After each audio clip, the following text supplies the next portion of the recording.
A very good morning and welcome to Newsfile here on your Joy News channel, on multi-TV and on radio at My Joy, on Joy 99.7 FM and over a dozen of affiliate stations across the country and also at myjoyonline.com. My name is Samson Ladi Ayenini. An interesting week, interesting development, interesting issues. And this morning, the appointments so far, the disappointments so far, the designations so far, the indesignation, or I should say the indignation so far, the battle of Joinder. What's the big deal? Whichever way the outcome on Tuesday. We talk about the blood-curdling screams at the Supreme Courts and the friendly police. I'm Samson Ladi Ayenini, and this is Newsfile, your most authoritative news analysis show.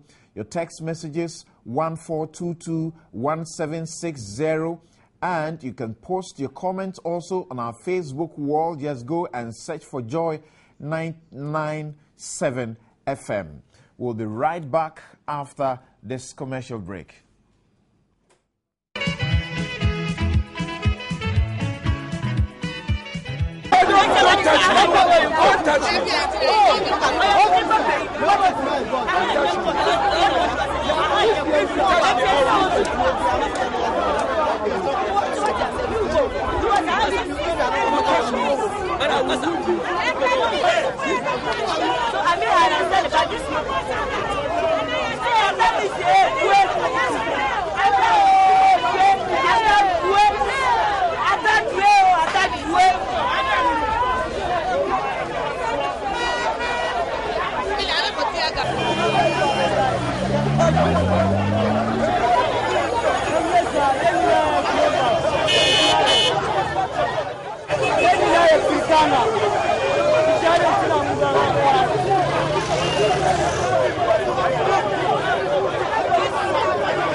At the Supreme Court, the last time that there was an appearance for the joinder application by the NDC to join the petition brought by the NPPs Nanado Dankwa Akufo-Addo, Dr. Baumia and Jacob Echebe Lamte. Now, for those of you listening on radio, you don't have the benefit of the pictures. It's you see a crowd agitated, and you have lots of police officers who are trying to calm them down. They are shouting on the top of their voices because they are not happy about a certain situation at the Supreme Court premises. And I must announce that actually they were not right at the Supreme Court. They were on the opposite side, around the Kwame Nkrumah Mausoleum. I actually drove through and I had to stop for a while and allow the police to clear the way before I could get in there. So for those of you who have the benefit of the television, you are enjoying the pictures. But for our listeners on radio, too bad. But I'm sure that some of you may have seen the pictures also. This is Newsfile. We will be bringing you the details and the discussions. Polling stations were rigged. You see, you are talking about polling stations from one end of the country to the other. You obviously will have to call evidence, and that evidence will mean calling human beings, you understand, and producing other material. To that extent, if you say 4,700 polling stations have been rigged, then you are ready to call 4,700 witnesses to come. Now, in response, NDC in response says that they are ready to call 4,700 or 4,800 witnesses to counter the allegation that is being made. I think it's reasonable. Pink sheets were written by human beings. So the pink sheets will not come and speak. The human beings who wrote will have to come and give evidence. Okay. If they fail to give evidence, they lose. Right now, yeah, I did.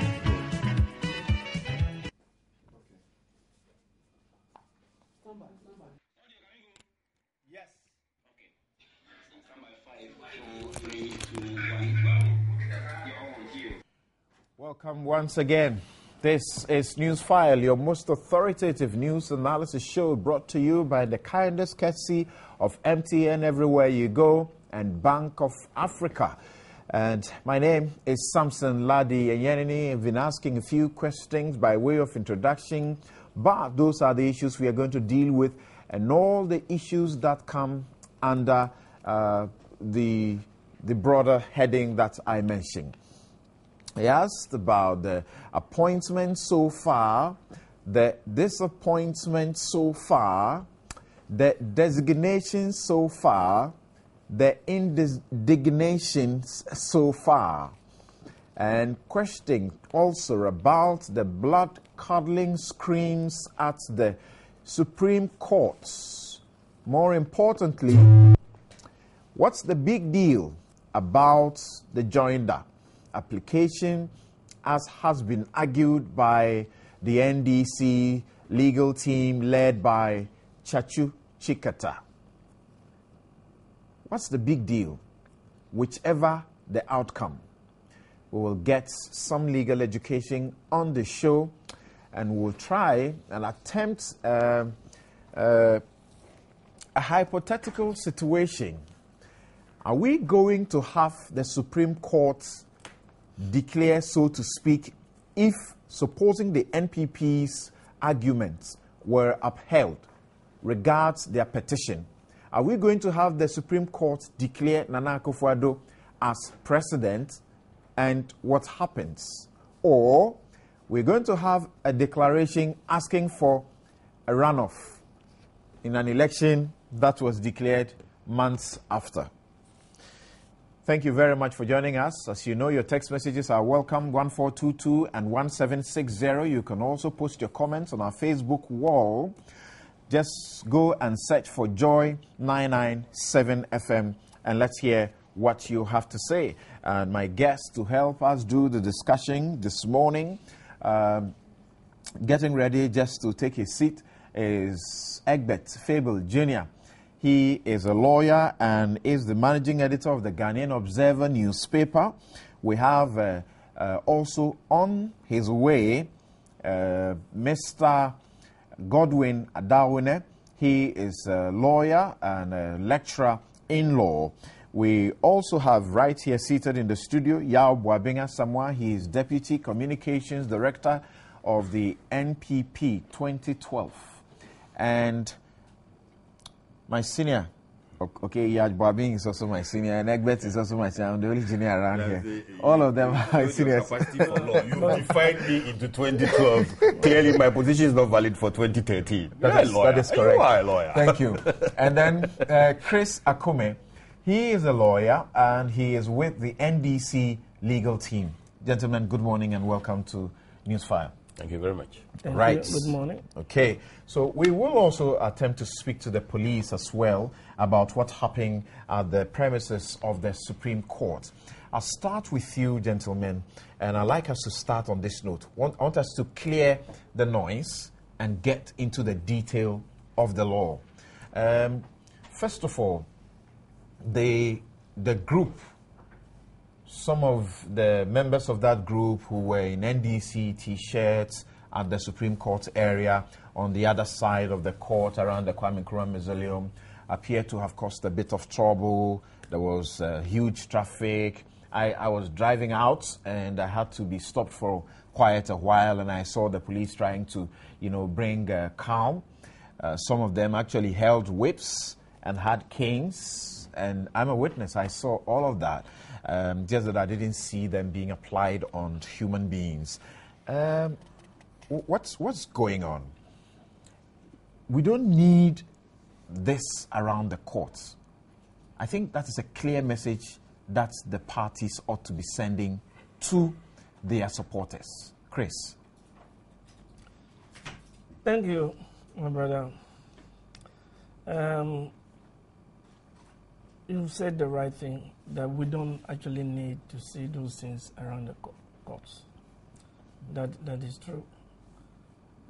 I was in court that day, so I didn't have the benefit of seeing what actually, happened or occurred, except to say that I saw it on the, tele and the front page of the newspapers, and I actually saw supporters or people or persons in T-shirts, particularly the NDC T-shirt, to be very specific, the NDC T-shirt. And I also saw some persons in NDC T-shirts wielding canes, but I didn't see the kubuku or the horsewhip. Yeah, I saw the whip. I didn't see the horsewhip. I saw it. I got very close, and the police actually had to stop me and help me before I could move, because at that time it was becoming a bit, dangerous, risky to drive through. Yeah, well, you had the benefit of seeing whatever item they were holding, but I could see the cane in the pictures. I mean, definitely, or without mincing words, I would not be supportive of any action which would tend to generate some kind of disorder or disturb the peace in an environment like that of the court. I will not support it. So whoever or which group of persons did the act which we are complaining about must be, condemned in no uncertain terms. But I heard people, especially my General Secretary, questioning or whether those people who are wearing the NDC T-shirts were actually NDC. Were actually NDC. I mean, I came to that kind of conclusion that maybe he had reasons to doubt whether... What he said, and I must put it on record, what he said, Johnson Esiedun Ketia, General Secretary of the NDC, what he said on Adom FM was that it could also be that these guys had been hired by the NPP and, sent there to do what they did. He cannot be wrong, it cannot be right. I mean, if you know the kind of developments on our political front or terrain, I mean, it's very possible. If you remember, before the 2008 election, we had soundbites, or we had notice of the fact that there were even groups who were preparing to send dead bodies to the voter region. You don't find that suggestion very absurd and quite curious, because how do you expect the NPP to hire people to go and trouble its own members? My brother, if you allow me to learn, maybe you get a clearer picture of what I want to point out. I am saying that is my General Secretary's position. And I'm saying he might not be right, he might not be wrong. But looking or drawing inference or making deductions from what has been happening on our political front, especially in 2008, when we all had evidence, or we are privy to the fact that, MPP was arranging to send dead bodies to the voter region, to portray that, certain MPP NPP was arranging to send dead bodies to the voting region. Everybody knows. I don't have to go into detail. I am aware of a certain tape that had been played, and that the content was to the effect what you have just said. I listened to Atakia very, very well on Radio Gold, and he came to confirm that that was his voice. Flowing from that, I mean, whatever he said, and then he accepted to be his voice, was in that direction. So it could be possible, you understand it, that if such you arrange with your own members, you arrange with a section of your own members to go and harass your own members. I don't think that's what he's saying. What he could be saying was that other people who may not be members of the NDC could be in the NDC t-shirts to come and portray or to give that kind of impression that the NDC was creating or about to create violence. That is his position. And I'm saying that he might be right, he might be wrong, because if a political party can come up with those kind of, monstrous, idea in order to paint a political party black in the eyes of, the democratic audience or the populace. I mean, that is even on a lighter scale. So putting on T-shirt for there are suggestions that you don't have to look too far. Something similar. There are suggestions that you don't have to look. You don't have to look too far to come to a fair presumption that these guys were coming from within that constituency. A constituency, I'm talking about the Ododo constituency, that we know has been very volatile. I don't have any evidence to that effect. I would have wished that the police had caused some arrests to be made, and once they are interrogated, they will have been in a position to identify who and which kind of political party they belong to. That will have put the matter in the right perspective. But what I'm saying on this, platform is that it is not impossible that, the MPP could arrange for such a thing to happen. But I should think that should be our, point of concentration. The point of concentration is to condemn. Exactly. Is to condemn what has happened. Whether, there were MPP people in NDC t-shirts, there were NDC people in NDC t-shirts, or there were people who do not belong to any political party in NDC t-shirts. It is bad. What is bad cannot be, explained away. Do you find that maybe these young men who were there feel encouraged by, precedent? Because it's happened time and again. And it appears that the political parties have been a bit hedgy in their condemnation of such acts. I remember sometime in 2009, 2010, and specifically in 2010, I had the opportunity to publicly, condemn such a thing, mounting the platform of the SRC president at the Ghana Law School. I came into a little, trouble with the Honorable Betty Moore then. But I think maybe that's the encouragement they are getting.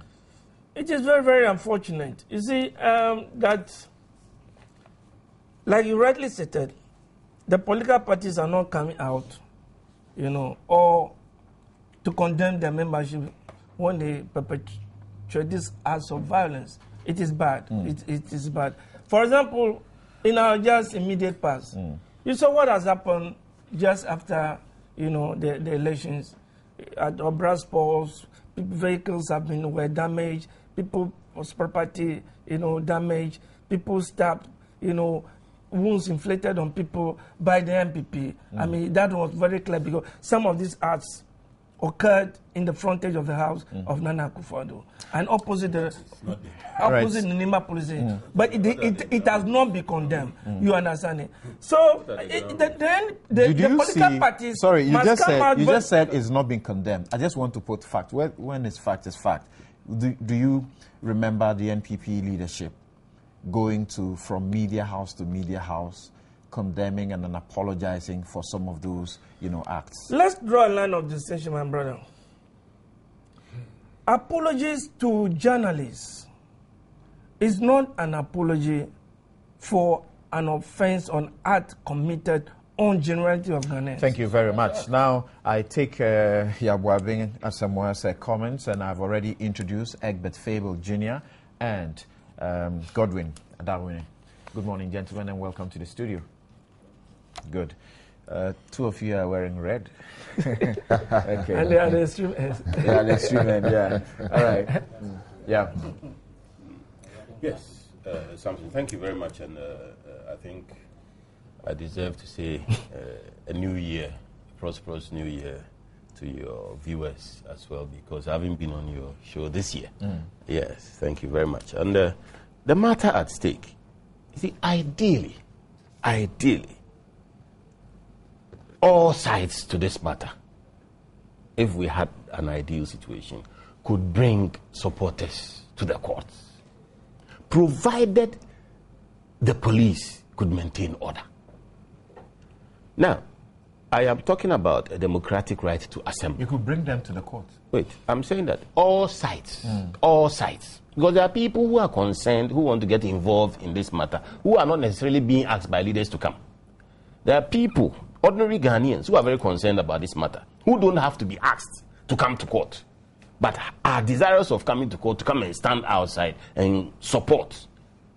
But you as leaders are familiar that the Supreme Court's room is a very small place, and now there's such a structured process of getting people in there. So you don't need to... I haven't even started. I prefaced my situation with ideally. Okay. We are not in ideal circumstances. Because I was saying that the ideal would be a situation where we respect each other, we know we have a right to assemble, but we don't have a right to cause mayhem. And that if the police could keep everybody at bay and not get into a situation where they would attack each other, then ideally, what would be so wrong if people amassed themselves democratically to view what was going on? But it is not ideal. It is not ideal because what happened last Wednesday was not good. Simplicity was not good. Thursday. Was it Thursday or Wednesday? Wednesday. The hearing was Wednesday. No. Thursday's newspapers were replete with front pages where people were openly seen wearing NDC t-shirts and smocks with canes. And you saw whips. Unfortunately, on the day I was inside court, so just like him, I didn't get the answer. But I saw enough on TV, including rolling reels on TV, and heard enough. I also heard and was privy to those people who were MPP who were apparently attacked. Now, the best thing that could have happened was the police to have asserted themselves and said, yes, you may be here, I'm preventing you from misbehaving, but the canes, the weapons are not acceptable. And therefore, the police take action on the weapons. They had canes and they had whips. It's not acceptable for somebody to premeditate, come to court with weapons to come and do that kind of thing. It is impunity. But you don't think that the police ought to be commended somewhat because of their presence and the point from which they started barricading, you know, they put up the barricades would have had help. Otherwise, you would have had these people walk straight into, you know, the court itself. Yes, I am getting us to appreciate that the police have a very difficult job. But when there is impunity, the police can be overwhelmed. And the impunity is what I'm coming to. When a general secretary of a political party, Mr. Johnson Asidun Ketia, Honorable Johnson Asidun Ketia, former member of parliament, sits on radio and says that his political opponents, the MPP, went to purchase NDC t-shirts in large quantities with money, and hired people to wear those t-shirts at the risk of their lives and invested in acquiring transportation to pack them into those buses and vehicles, pickups, and transport them to the premises of the court. Distribute canes to them. With what intent? To use them, of course, not as decoration. and then spill them out onto the streets in front of the Supreme Court in order to beat who? MPP supporters? To paraphrase President Kufuor at the last peace accord signing, everything and anything is possible in politics. It's possible then. that we sit here and a responsible general secretary can presume such a chain of events and not conclude by saying that the police should have arrested them. What then logically beats my mind is that NDC T-shirts protected them. That is all we can say. That is all we can say. Yes, because if they were holding weapons and the police was reluctant to deal with them, seeing that they were holding weapons that could damage people, and the police refused to deal with them because the police felt they were wearing NDC T-shirts. Well, that's the assumption Sidin Ketia is making, that if they wear NDC T-shirts, they'll be protected. And so the MPP would invest in acquiring NDC T-shirts in order to protect the people going there. Because we've seen too much of it in this era. We've seen too much of it. Here we are, even with appointments. And you have people destroying billboards, public property, private property in Tamale, and the police are not doing anything. You had people at deputy ministerial level engaging in fights. We've had a situation where DCs have been chased out of their offices. We've had a situation where NHIS officers have been chased out of their offices. There has been serious staggering. All sorts of things have happened as far as, what do you call it? Impunity is concerned. But the impression being given is that once you can demonstrate belongingness to the governing party, you can get away with anything you like. And the statement made on radio by Sidin Ketia confirms that, empowers that. These references that you make, the reference I think you're not making also is that, and I think a very important one, is where the trial of the NPP supporter in recent times at the court, and you had NPP supporters massing up at the courts in their numbers. That is why I began with the ideal. I am not saying people shouldn't mass up. I'm saying that if a mass up camp is volatile and cannot be sustained neutrally, then no group should come there at all. But the bottom line is that the right to mass up is there. That's why I began with the ideal situation. The right to mass up is there. But if that right endangers public safety, it ought not to be encouraged. And when you mass up and you are giving weapons, canes and whips, then you are premeditated that you are planning to cause mayhem. And that is not acceptable. So suppose we had a situation where both sides could come there without any weapons, clearly identified, happily waiting for the matter to go on, singing or whatever, and not threatening the public peace, and the police is in the center and nothing happens. That is where we are aiming to go with our democracy. But the situation is unacceptable. Yao is suggesting right now, should that even be allowed, where the parties could be allowed to bring their supporters around when they know that they can't have access to the courtroom? There's nothing wrong with an ordinary Ghanaian or a citizen or even a member of the public hearing that there is a sitting of the Supreme Court in respect to any case whatsoever, to approach the court premises just to be part of the history, just to be part of, if you like, the goings on. So fundamentally, there's nothing wrong. But I must say that I want to commend the police service, first of all, for the kind of, if you like, security they have deployed or if you like, put in place around the courts. On ordinary days when we go to court, I mean, it is normal. But then anytime this petition is listed for hearing, before you get to the court, you see that the police are well deployed, and at least in the outer perimeter and the inner perimeter of the Supreme Court premises, yes, you feel secure to go about your normal duties, either as a litigant or as a member, as a lawyer, or I believe a member of the public. In any event, you get into the court premises to gain access into the Supreme Court room itself, where the hearings in respect of the petition are being done. You need accreditation. The media, even lawyers, who are not part of the legal team, and then a few, members of the public or party officials. So, to that extent, I think that there's nothing wrong. But my worry is what happened on Wednesday. We were in the court premises when word got to some of us that some persons in NDC T-shirts had actually wielding canes and all kinds of, can I call them weapons? Had actually assaulted. It started with a young girl who was just, a passerby. Her only mistake was that she was in an MPP paraphernalia which she had used as a headscarf. So some sections of these NDC clothed persons just started whipping her another person, and then got to, I can mention names of NPP members, known NPP members who were also on their way to court who were whipped. 2 of these NDC persons were arrested by the police, put in the back of a pickup, the bucket of a pickup, for about an hour or so, and released. You know, I think that the police, much as they did well in detaining these 2 NDC clothed persons, ought not to have released them. You need to get to the bottom of this. So that all this report, Egbert, is different from what the police PRO, Freeman Tete, has told the media. That at the time where, you know, they wanted to arrest them, they escaped. No. It cannot be right. You see, it cannot be right. Inside the court, so no, but why? Do you know who? I've spoken to some of the people who were assaulted.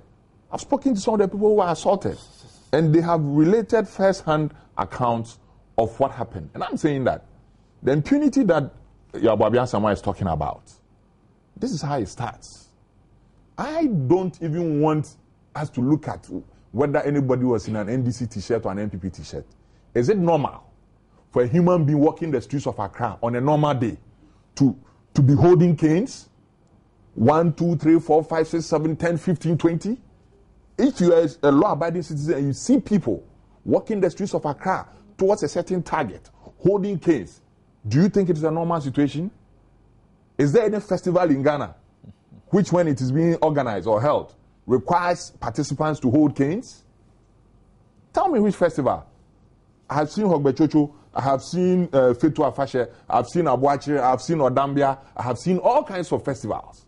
Which festival requires, if I have seen Kundum, which festival in Ghana requires the use of canes by its participants? What festival? Was it a festival of mad persons? Maybe Abuache. No, we can't.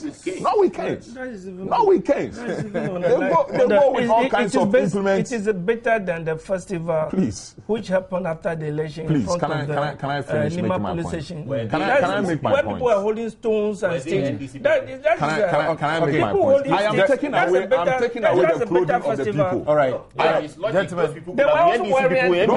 I'm taking away the clothing of the person. Thank you very much. I'll come to that. I want a police service that should be sensitive enough to know that in such circumstances, it is not normal. So you either take away from the persons the canes or you drive them off the scene. Because this is, if you like, crime in preparation. And every police officer has a duty. Once you see crime in preparation, you ought to stop it. You don't look on for what happened to happen, whether it is per General Mosquito's logic or in reality, as we know that they are NDC members. So please, let's just cut it. Politics is not stand-up comedy. With due respect to, practitioners of stand-up comedy. Politics is not stand-up comedy. It is about, there are issues about security of individuals and the rest. You go on radio, you go and speak, you say something, somebody disagrees, they unleash hoodlums to come and attack you. You go to court. The bastions of justice in this country. Now you are talking from experience. No, and you are saying, what kind of country are we seeking to build? I sincerely, no, you see, don't say that I'm talking from experience. I do not care whether I've had an experience like that or not. The motto of this nation is freedom and justice. The motto of this nation is not freedom from justice. There are some people in this country who want to change the motto of this nation from freedom and justice to freedom from justice. They want to do everything that is a slap in the face of justice, but do not want to be brought to face justice. What is your prescription? What is what we should worry about. What should the police do at the next hearing on Tuesday? The police frisk people. Even as lawyers going into the courts, they frisk us. So, because I don't hold a cane, but I'm frisked. He was frisked. So, if you see people standing around the courts holding canes, is it normal? Is it normal? All right. Sack them or take the case. Can I react to? I'm coming, Godwin. I'm sure you have also followed these developments. What do you have to say? And I must emphasize once again that this group was at the far end, on the other side of the road, near the Kwame Nkrumah Mausoleum. you know, the pavement. Facing where? That's where they were. They were facing the court. Facing the court. They were facing the court. Facing the court. I saw them when I was driving out of court. Let's look at it from this point of view. I do not think the MPP and the NDC can run away from this charge of thuggery by some of their supporters and members, if you want to put it that way. And I think that we have always run a full circle on this particular point, with, each of these two parties accusing the other of, one form of thuggery or the other. But I think that the time has come for us to stop this circus. Violence as a tool of political mobilization and support, I do not think is helpful. Not even to those parties in whose name, these things may be done. I think that the story of Somalia is such a real story that our political leaders must use to teach their followers. Since 1990, Somalia has progressively degenerated into a failed state. And you will agree with me that the key actors who initiated that process have not survived the process they started themselves. And in fact, innocent persons who have nothing to do with it have become consumed in it. And I think this is a real life story. And we shouldn't think that initiating violence would leave us out of it and then consume other people. Whether it is NDC or MPP, in all of these situations, innocent persons have normally got caught up in it. And I think that the political leaders must consciously educate their members.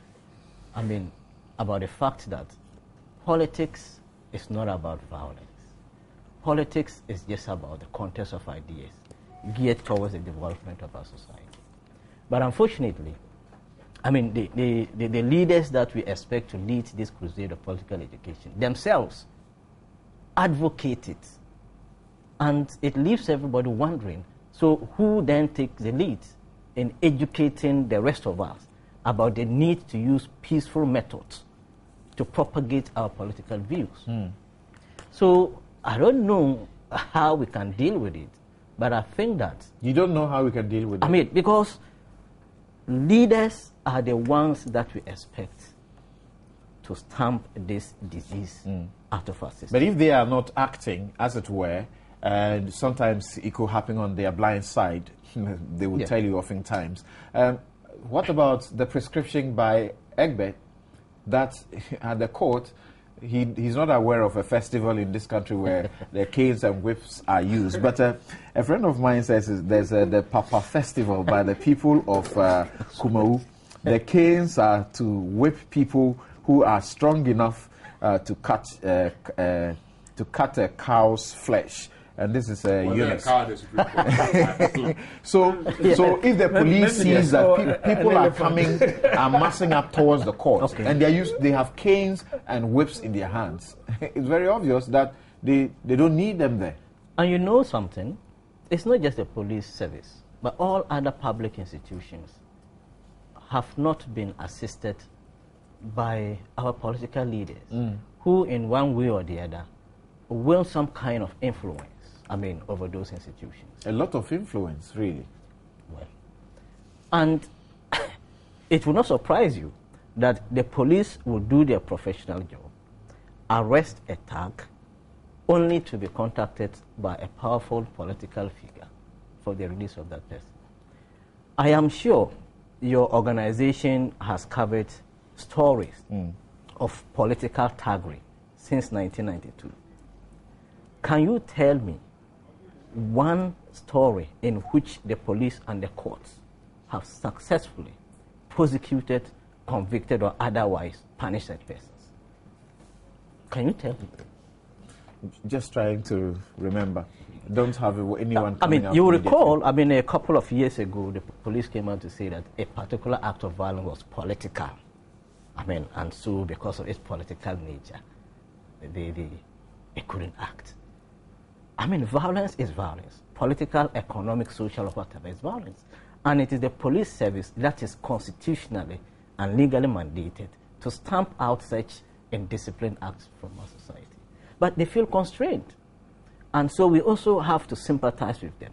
that they don't get the needed political support to deal with these matters. We should sympathize with the police officer who is paid by the taxpayer to do the right thing, catch the criminal. We should sympathize with that police officer who catches the criminal and lets the criminal go on the orders of a political officer. We should sympathize with him because in his bid to carry out his professional duties, he does not get the support he needs to do so. We should get those police officers out of that job. That's not where they belong. I thought that's what you were going to say. Something that will not be the solution. I mean, to deal with it that way is just to treat the police as scapegoats. I've told you the real situation. The real situation has to do with our political leadership. So if we are not bold, or if we do not have the means to stamp out such political, excuse my language, for want of a better expression, irresponsibility, then everything else cannot go on well in the society. I'm not, I mean, by that suggesting that we condone acts of unprofessional conduct by the police. But, I mean, they operate within a larger milieu, which has substantial effect on what they do. All right. And if we want them to live up to the expectations that they should, then we have to look at the controlling conditions in which they operate. All right. Now, yeah, just hold on. I'm taking 2 minutes each from you and Chris Akome. Chris, start with you. Yes, my worry is that the people who participate in wrongdoing, who encourage wrongdoing, will come back and condemn the same thing which they are privy to. You know, this poet, W.B. Yeats, in his book, The Second Coming, wrote a poem that's wrongdoing is a hill in West Africa. Everybody mounts his own and decries that of one another. When you have a political leadership which has gone on air, announced to his membership that come to a brass port with weapons which cannot be licensed. You understand it? Come with weapons which cannot be licensed. Can also go to the Supreme Court to pistols to hit the mouth of people. Please. I mean, it's just, what do you call it in Twi? Is that not it? Pistol. No, pistols. Yes, pistol. Is that it? My tree is not good. I mean, sticks, is that not the lighter side of an offensive weapon than an unlicensed thing? Let's condemn what is wrong. All weapons, let's condemn all it. Weapons are weapons. You see, I listened to the submission by my learned colleague, and I think that is the direction, woman. The leadership of the political parties must call, their supporters to order. But we should not have this kind of situation where some are trying to play angels, when they are not angels. You understand it? From the MPP's, acts, since this election, before the elections and after this, they should not be the people who should be mostly vociferous on this issue. You understand? Let's not move it beyond what just happened. I am doing that. I'm asking, you are saying, there is a very good point which has been made that the leadership has failed. And I've given you an example where NPP leadership has mounted the platform as its party supporter. Have encouraged. Your voice is heard within the NDC. They have encouraged those wayward people. Your voice is heard within the NDC. Wayward people who just a while ago, Chris. It is not an acceptable behavior. Just a while ago, Chris. But maybe they have taken inspiration from that country. Just a while ago, Chris, you made references to what you heard your General Secretary talk about. Have you called him up and suggested to him that that is not the right path, to tread as far as this matter is concerned, and that the party, for example, should come out and condemn in no uncertain terms? Personally, I said I don't support that kind of thing that has happened. I am asking my brothers, I'm asking my party leadership and MPP party leadership to condemn this act. And I'm asking them that they should not encourage this act and come back and, because if you compare sticks and koboko to, pistol or, unlicensed this and the toy guns and that, which were used in front of Nana Akufo-Addo's house, there was formed than, sticks and then this. Let's condemn this act. And let me conclude with the police. I think it would be wrong for anybody condemning the police for inaction. It is the same police who watched the crowd uncontrollable in front of Nana Akufo-Addo's house. It is the same police who could not control the crowd at Obrasport. Do you understand it? Now, in Obrasport, MPP people were wearing T-shirts. Were they protected from Boben's argument? Were the people protected because they were, wearing MPP T-shirts? It is because the police were very diplomatic. They knew very well that in a situation like this, any act on their part to arrest an offending party will create a much more widespread. Are you not seeing different situations? Having a group of thugs come to the court. Why you're also going to court? Arm yourself with a cane. So that is what we have been saying. That's what we have been saying. That's what we have been saying. That's condemn that rationalization. Let's hear you out quickly and self-preservation. What people are taking what you call it in the name of the law for someone to hold a cane and whip me when I can whip the person back. Let's condemn what has happened. I mean, from the leadership, they have created this kind of... You're on public radio for Christ's sake. You're on public radio for Christ's sake. All right, thank you, gentlemen. Let's hear you out quickly. We cannot continue to preach. You have created it. It's all right. You cannot create something and run away from it. Oh, Chris. All right, now, it is the irresponsible leadership that sits on TV and radio and says that other groups misbehaving could probably be from a different political party. Irresponsible leadership which asks its members to come to Obrasport with weapons which cannot be licensed. Well, did they have what are you talking about? Bottle is an unlicensed weapon. A gun is an unlicensed weapon. You have encouraged people to do this kind of thing. You cannot run away from it now. How will you have an argument like this? Chris, let's have an orderly discussion. Let's have an orderly discussion. You've made your point. Let's end it. And I need to bring to your attention that I am fairly aware of the people who are watching and listening to this show. You gave me 2 minutes. I am not intruding on anybody's time. I am saying that when you begin to make rationalizations that people misbehaving who ought to be tamed by the law and are getting away with it because of what they are doing or the perception of where they come from and where they are powered from, you don't rationalize. And if you don't rationalize, then I would say that the people you are accusing of being in front of Nana's house with pistols and toy guns and otherwise were NDC people, MPP T-shirts. That rationalization doesn't send us anywhere. It is irresponsible. The responsible thing to do is to restrain your supporters. And just like the MPP leadership did, go around and apologize publicly, which we did. We went round every media house where somebody may have been affected and apologized. Now we are saying, please, Chris, don't go that way. I think the ground rules are clear. Now, at this point, there is nothing like the history enabling people to go ahead and do what they like and leaving it on the leaders. And that's why I disagree with my very good learned friend here. Change comes in one day and must start today. What happened on Wednesday is unacceptable. The prior history notwithstanding. It must not be allowed to continue. All right. The police must feel empowered, irrespective of the T-shirt one is wearing. Anybody who comes to observe the proceedings and does not come peacefully ought to face the full rigors of the law, irrespective of the T-shirt they are wearing. They must be arrested. If the police could guarantee us safety across board, it would be beautiful to have every side there, because it's a matter of national importance. People are passionate about this case. But if it cannot be done, no group should be allowed to take the law into their own hands. No group should be allowed to come there and behave as if they own this country. No group should be allowed to threaten. The next time the NPP might ask its members to be gathered there. If it continues, suppose the NPP also gathered there with But you are condemning it, so you won't encourage that, will you? But the police must be seen to also stop this. The leadership of the NDC must be seen to come out and condemn it instead of rationalizing it away. They must condemn it instead of a general secretary coming to insinuate that it is the NPP which is investing money in renting people yes, and by implication that if you are an NDC wearing person, you are above the law. You are NDC T-shirt wearing, and we've seen that so many times.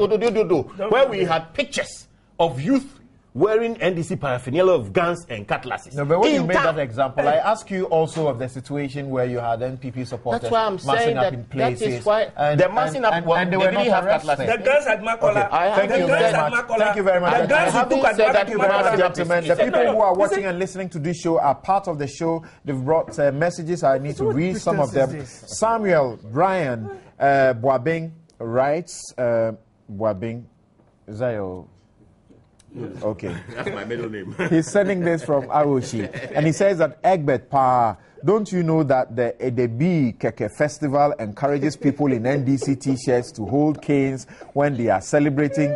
Edebi Keke Festival of Lunacy is now here with us. This one from Manche Bruce II in Takrady. He says the action by the NDC supporters at the Supreme Court last Wednesday was barbaric and preposterous. The attempt by Chris Akome and the NDC to reduce the action to political equalization is dubious and smacks of cynicism.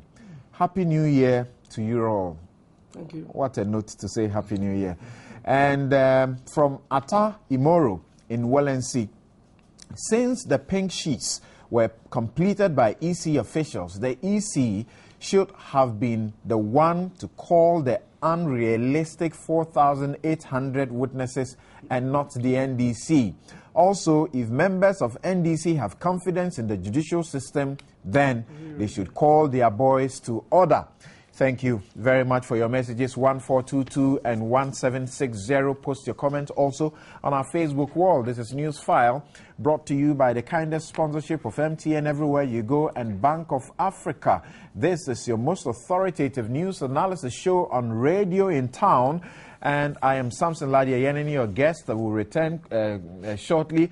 Taking a quick break. We'll return shortly and we'll look at the Joinder application that has brought about the massing up at the Supreme Court.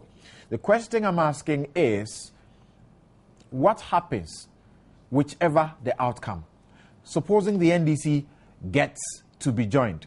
If it doesn't get to be joined, what's the big deal? What's all this fight about? That for a Joinder application, which I know by practice that this is supposed to be a simple thing to be argued in court, it takes us almost 3 hours arguing for a Joinder application and against it. We will be right back. All right, welcome back. This is Newsfile on. All right, welcome back. This is Newsfile on your Joy News channel on Multi-TV and also on radio on Joy 99.7 FM and over a dozen of affiliate stations across the country. Also streaming live at myjoyonline.com and also www.multitvworld.com/streams. And a few more of your text messages on the issue we just discussed. This one says, court cases are settled by judges with book knowledge and not canes and sticks. This is Jesse Boako in Mamprobi. Portia in Pando writes, would Esiedun Ketia have said what he said if the people were wearing NPP t-shirts? Lambert Kumasi writes, this is a clear indication that the case in the Supreme Court can put our democracy in danger depending on how the judges handle the case. And very final one, Ejari also writing from Kumasi says, there's nowhere in the world where you have free and fair elections, so the NPP should leave Ghana in peace. Interesting message there. Well, let me now come to the issue of the Joinder and all that's with it. Somehow I want to feel like starting with you, Godwin, on this one. I mean, in practice, I've done just about 3 years in practice, and I know that when you talk about Joinder, it's a very simple application. It's one of the most basic, simplest applications that you have, that sometimes you hardly would even make any arguments, and it will be granted or dismissed. How do you feel about this Joinder application that took our Supreme Court judges sitting for 3 hours or so? Chachu doing over 1 hour and Philip Addison doing over 1 hour. 2 hours. Philip did just about 40 minutes. 2 hours. Okay. Godwin. Well, the very fact that it took them that length of time to raise legal argument suggests that the issues were of immense importance. And particularly so, I mean, with regard to... You're being very nice about it, right? How did you want me to go? You go ahead. Well, the point is, this is a matter with a high level of public interest. It's not just a simple matter of a private litigation between private individuals. I mean, there are high stakes in it. But really, the bottom line is, if the NDC is joined as a party or is not joined, how will that affect? That's the critical question I'm asking issues on the show. That will be raised and discussed. If you look at it from that perspective, one may even say that then the application to join may not have been necessary. And then also... Or the opposition to it may not have been necessary. Exactly, that will not have been necessary. But the fact that there has been opposition to it, or even the fact that there has been that application, suggests that there is something there. The petitioners feel that it is not founded in law, so there's a need to... And isn't that a good point today? But coming to the issues, I mean, without seeking to discuss the merits. The NDC makes an interesting argument that the president did not contest as an independent person. It sponsored him. You've taken judicial notice of that, right? Yes, it sponsored him. He contested on the platform of the party, used the party's symbols and name and all of that, and manifesto. And therefore, they more or less own that particular process together with him. And they feel that whatever is being litigated, which is their victory, affects them as well. So they have to be joined. So the question then is, on the basis of these facts, do they or do they not have an interest? And maybe another question would be, well, even if they have an interest, is that interest not sufficiently protected by the presence of the president? I mean, these are issues that the court will deal with. But we cannot deny that these issues are important issues that need to be resolved. Now, the MPP also argues, the same way, that, well, the president is there. He protects whatever interest that the NDC is coming to protect. So there is no need for the NDC joining. In addition, it will delay. Now, if you look at all of these, I believe both parties would want this matter to be expeditiously handled. So the question then would particularly the NPP. Okay. The nation at large. Particularly the NPP, because if the longer the matter is not resolved, the NDC will be happy. Assuming that to be the case, one would then that's part of the criticism. Assuming that if to it be is the determined case. now, supposing that it were the case that the outcome would be the adverse situation as it is, the NDC is happy if it's not determined. So let's assume or accept that to be the case. One may then have asked the question, so why would they want to oppose it? By opposing it, would they not then, in a way, slow the process? And the question may be, well, you have two values here, speed and then legality. So perhaps they would want what is law to prevail, and that may be a superior value to the speed that they may be seeking. But the matter has been heard. The judges, I believe, on the 22nd will deliver their judgment, and then we'll see how it plays out. But if you ask me, really, I don't see how they joined or otherwise, would substantially change anything. Because I don't foresee the NDC coming with legal arguments different from what the president team will be coming out with. The president team intends to call 4,800 witnesses. I'm coming to that. Can you foresee the NDC joining and say we also want to call 5,000 witnesses? It's the point I was coming to. Unless the legal issues that the NDC would want to raise, they will share that with the president's legal team. Then they will say that you argue on 5 points, then we will also argue on 6 points. Otherwise, practically speaking, if it's the same interest, because the president did not represent any interest. So the scenario you create feeds into the public perception in some section of the public that it's only a delay tactic. It may not necessarily be so. Because if you look at the situation, how about independent candidates who stood for the president position and then the parliamentary position? How would the law treat their situation? Do you get the point? And the situation where a person contests on the ticket of a political party. Clearly, these are two different factual situations. But you have a law that clearly provides, CIS 74, that the petitioner ought to be an individual, that's actually a constitutional provision, am I correct? A citizen. Must be a citizen of Ghana. In fact, you must demonstrate your citizenship. And so it has to be an individual. But the law also appears to have determined who the respondent ought to be. That is. And it appears that the EC ought to be included. That's a corporate entity. Very good. So we are here talking about the respondents, that is the NDC, and not the petitioners. Okay. So if it is a case that only citizens can be party to such a petition, then we will find it difficult to understand why the Electoral Commission is a party when the Electoral Commission is a corporate entity. Do you get the point? It stands to reason, therefore, that when you come to look at the position of the respondent, perhaps it's a different thing. That individuals can be respondent, as in the case of the president. Entities can be respondent, as in the case of the Electoral Commission. But as to how that plays out with particular respect to the NDC, I think we await the judgment of the court. Chris. Yes. Question. You know, this matter is before the court, and we need to be a little bit, cautious and, very careful so that we don't incur the wrath of the court.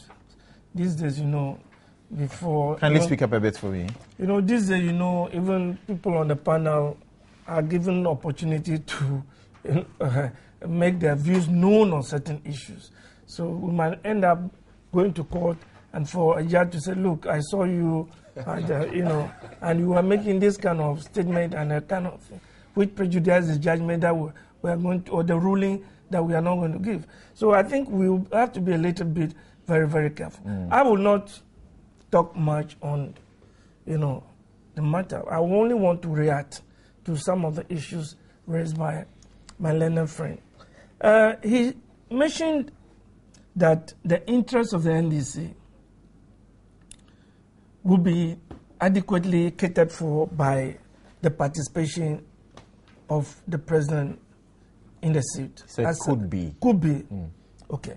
Now, if he were in court and he has listened to the argument of Philip Addison, the lead lawyer for the MPP, in opposing this joint application, I heard him say clearly that, the president-in-law was not sponsored by the NDC, that he was sponsored by a document,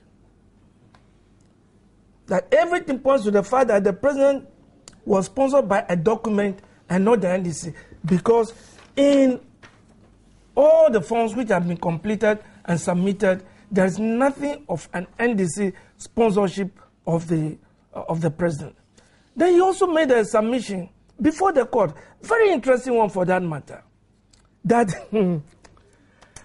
if the president resigns from the NDC today, if he resigns from the NDC today, he will still be a president of the Republic of Ghana.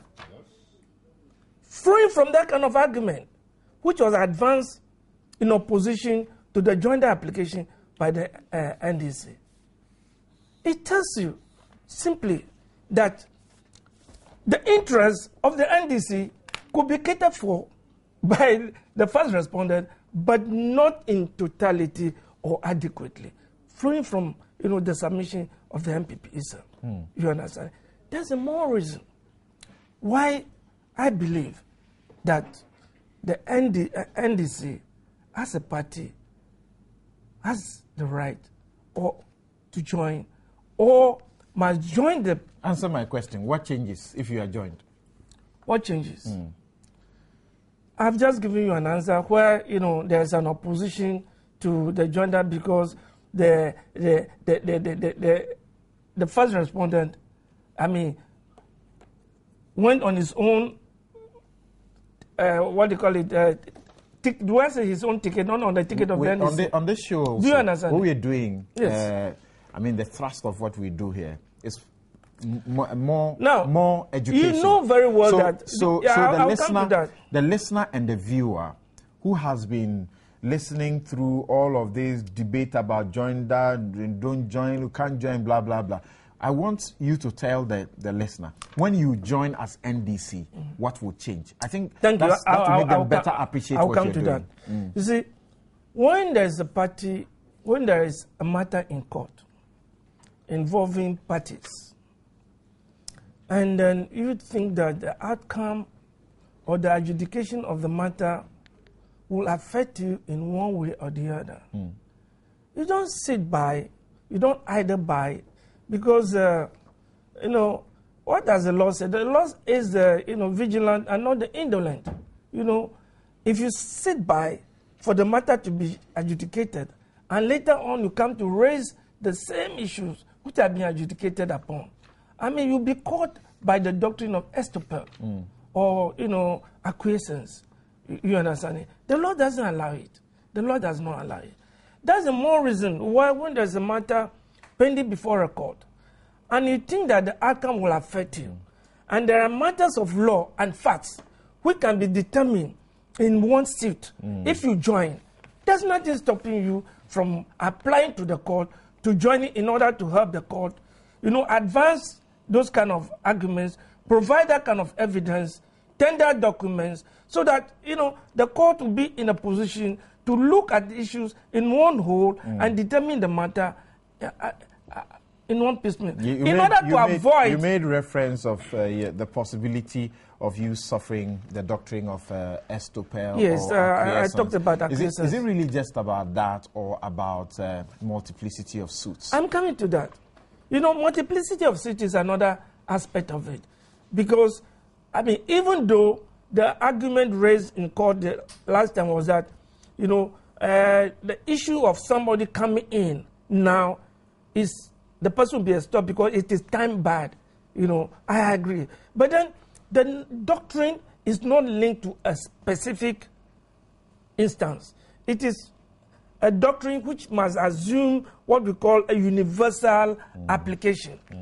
And the universal application in this case is that, you see, when the matters can be determined in one whole at a go, I mean, why do you allow certain parties to come in, have these matters determined in part, then after the matter has been concluded, then another party coming in, you know, to have the same matter raised, and that's, you know, the case, this, is it Coco-Memle consolidated cases? Yeah, a lot of this kind of, you know, cases which various parties, various persons, and various issues, when at the end of the day, they were being consolidated. I mean, in order to have the matter determined. So the position of the NDC is this. You know, it has sponsored the NDC, John Mahama. Whether it was by a document or not, at least everybody saw. Everybody saw the symbol of the NDC on the ballot paper. You know, the president went round the whole country with NDC personnel, NDC supporters. In fact, the platform created for his campaign was an NDC platform. His campaign was financed largely by the NDC, even though in his own personal right, he also made contributions. But if you look at it in terms of ratio and the right, it is the party which largely it is.